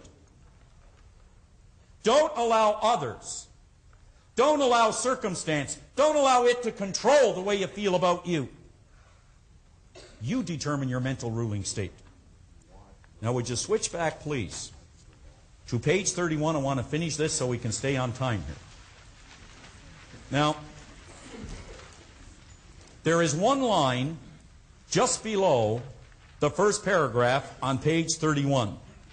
What are you doing to increase your income? I could have said, what are you doing to increase your relationships? What are you doing to increase, we'll say, your well-being? What are you doing to increase your productivity? What are you doing to increase these things, to improve them? Well, if your answer to this question is nothing, or if you are just beginning to think seriously about what you could do, you have probably not yet grasped the ideas presented in the previous chapters. You should be aware that the chapters in this book resemble the individual pieces of a jigsaw puzzle. And each chapter is related one to the other in such a way that if we put them together, we can see the entire picture. The entire picture. I had an individual come up to me one day at a seminar and said, you know, Canary, he said, this is all well and good, and I'd like to go ahead and do it. But he said, you realize that by the time I reach this goal I want to set, he said, I'm 50 now. He said, and for me to reach this goal, I'd be 58. I said, well, how old will you be if you don't reach it? Come on, think about it now. I mean the kind of thinking that we get involved in. Einstein said that all conditions and all circumstances in our lives, he said, they are a result of a certain level of thinking. Now, he said, if we want to change the conditions and the circumstance, we got to change the level of thinking that's responsible for it. We got to change the level of thinking that's responsible for it, which is our expectations must move to a new dimension. In this last paragraph, since you are now well into the heart of the book, I would ask you to pay particular close attention to the ideas which follow, so you can use them to successfully tie all the pieces together. You will soon discover that if the ideas in this chapter are applied with intelligence, that expectation can be a triggering mechanism which attracts into your life every good that you desire. Do you know, if you have something you desire today, which you do you know that puts you in touch with it? You're hooked up to it. You're in harmony with it right now.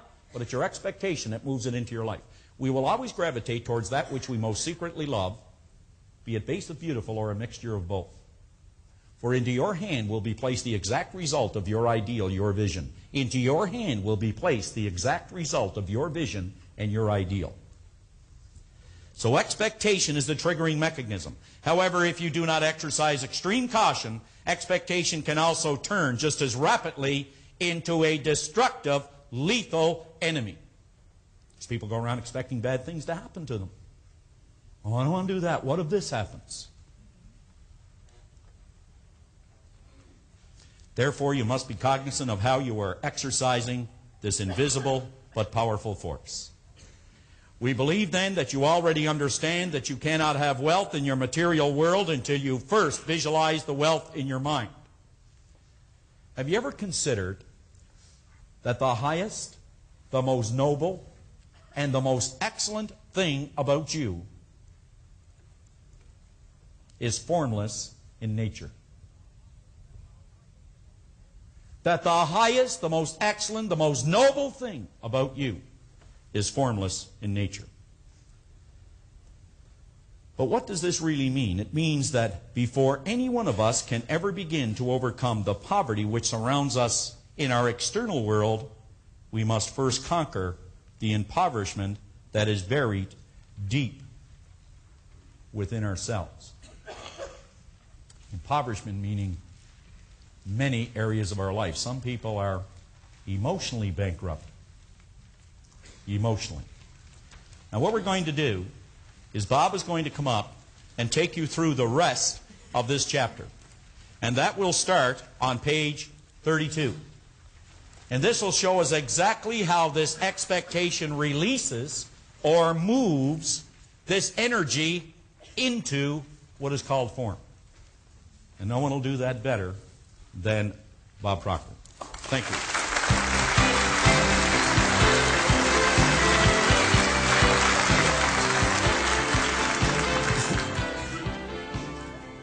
Flip over to page 32. Now, rather than read that page, I want to suggest that you just listen and mentally go along with me. I'm going to attempt to paint a picture in your mind. I want you to image an elderly couple that are living in the backwoods. They've been there all their life. They know nothing except what's in their own immediate environment. Now, this elderly couple have never had an experience of using electricity. All they've ever illuminated their home with is a wax candle or a kerosene lamp. They've had travelers that drop by periodically that have talked about this idea of electricity, but they have never used it. In the latter years of their life, they're transported into a small town. And to their amazement, this house is lighted with little 8-candled bulbs. Now, keep in mind, all they've ever used is the wax candle or the kerosene lamps. Now, to their amazement, they have this electricity. It would truly be magic to them. Now, I want you to imagine if you've just, I don't know, maybe purchased a microwave oven that has a sensory touch. Just the energy coming from your finger will activate the switch, and it would cook a hot dog faster than you could pour a glass of milk. We stand and we look at those things even when we're using them when we're alone. And we laugh, and we think, wow, you know. Meaning, it's not able to talk to us, it's not able to laugh with us, but we're amused by this concept. Well, this couple, I would imagine, would go over and they'd touch the switch. Remember, light to them was fire up to that point. And they're amazed that it doesn't burn them. And they just flip the switch, the light's gone, it's dark again. I would imagine they'd look at this.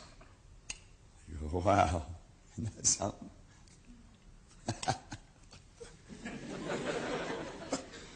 Think of it.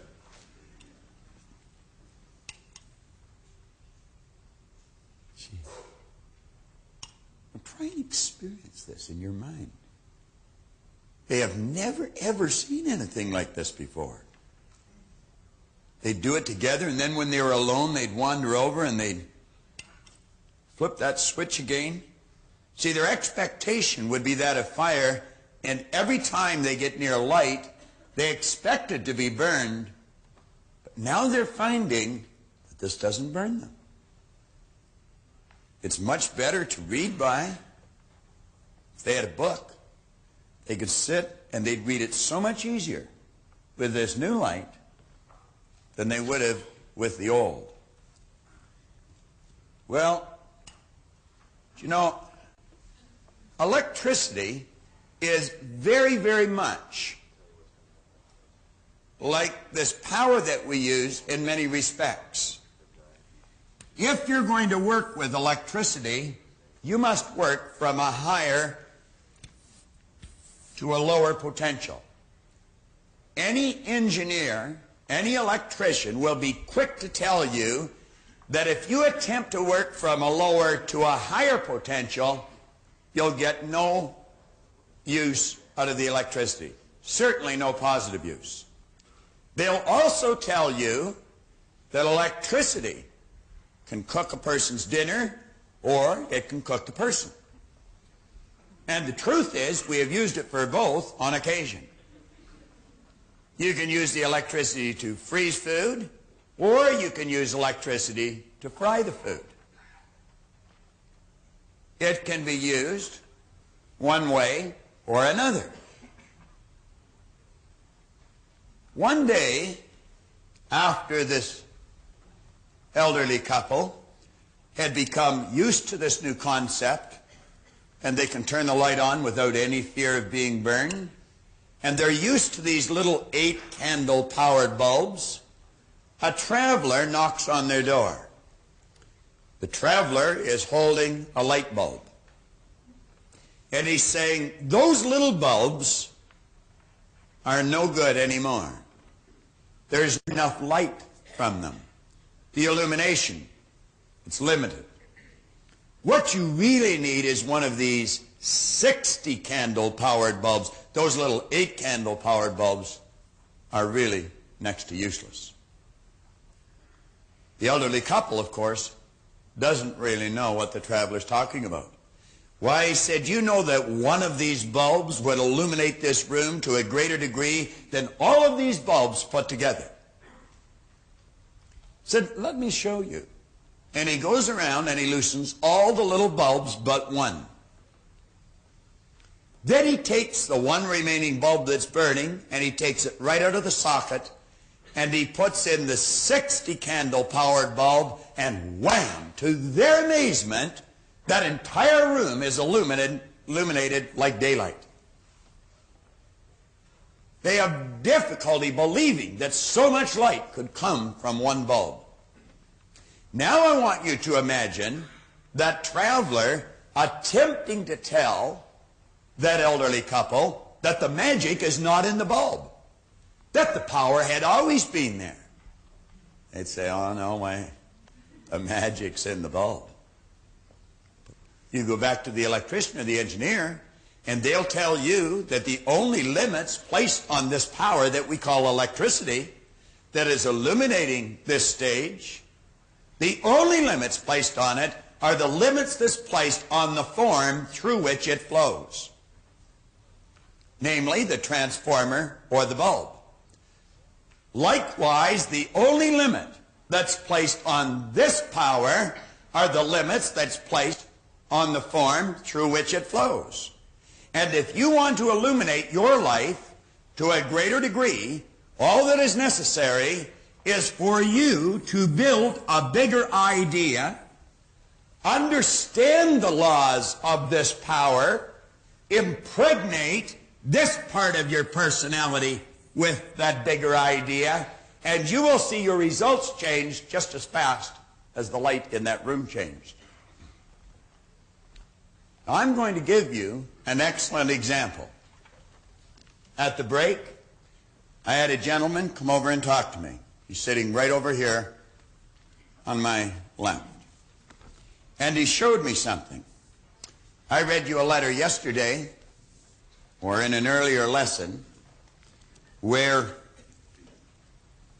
Joanne White in Kansas City told me about her son going to the seminar in 1976 and the change that took place.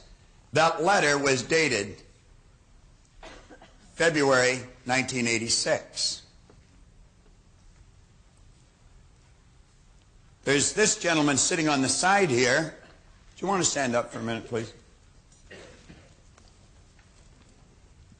He came to the seminar in February 1986. What were you earning prior to that, Al? Approximately $18,000. $18,000. I'm going to relate that to the little 8-candle powered bulb. Al, approximately what are you earning today per year? Approximately $500. $500,000. He didn't even mess around with the 60-candle power bulb. He shot right up to 100. Now, I referred to my son's manager yesterday. This man has the same manager. And I was mentioning that your environment is vitally important. See, not only is Brian fortunate enough to have the same manager, he's fortunate enough to have an associate like Al. There are 20,000 agents selling real estate in Al's company. Is that correct, Al? That's within RE/MAX International. There's 20,000. Correct.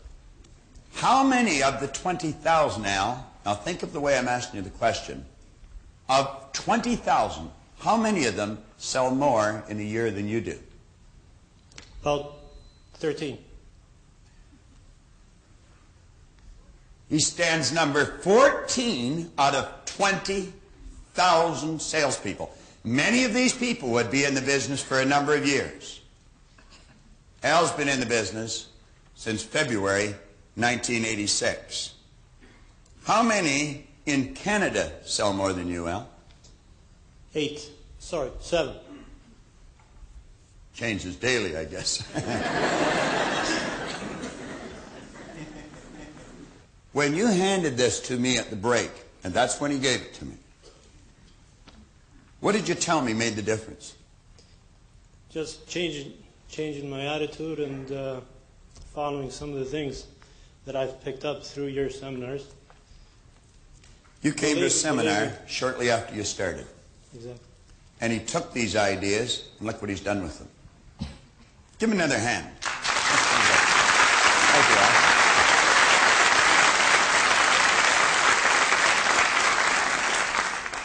You know, I mentioned early in the book that reading and memorizing this information does absolutely no good. I've been in this business a long, long time. I've been in it just about as long as Brian's been living. And I have watched many people come in and go out of this business. Many of them could talk very intelligently about this, but only a few ever really learned how to use it. You've got to stick with this. And you have to take these lessons serious. They sound a little silly at times, but it's like the little young guy from Burlington that I mentioned, Tim Krochak. He said, although this stuff may sound hokey, it works. You see, Al went from an $18,000 idea to a $500,000 idea. This power doesn't recognize difference. It just takes whatever you give to it and turns it into form. I was just reading from Belief in the Torchbearer series. You just saw your Mark. He obviously believed what John suggested to him. We received a call here just recently in our office. Mark's last report card, he received 82. 82 in his last report card. Al Spazzeri obviously believed he had a $500,000 idea locked up within him. You see, Mark was always capable of getting the 82, and Al was always capable of earning the $500,000 a year. You're capable of doing what you want. You believe, and you can do it. Is there a better position in your life? Is there a better report card in your life? Believe. You'll get it. Pass the torch.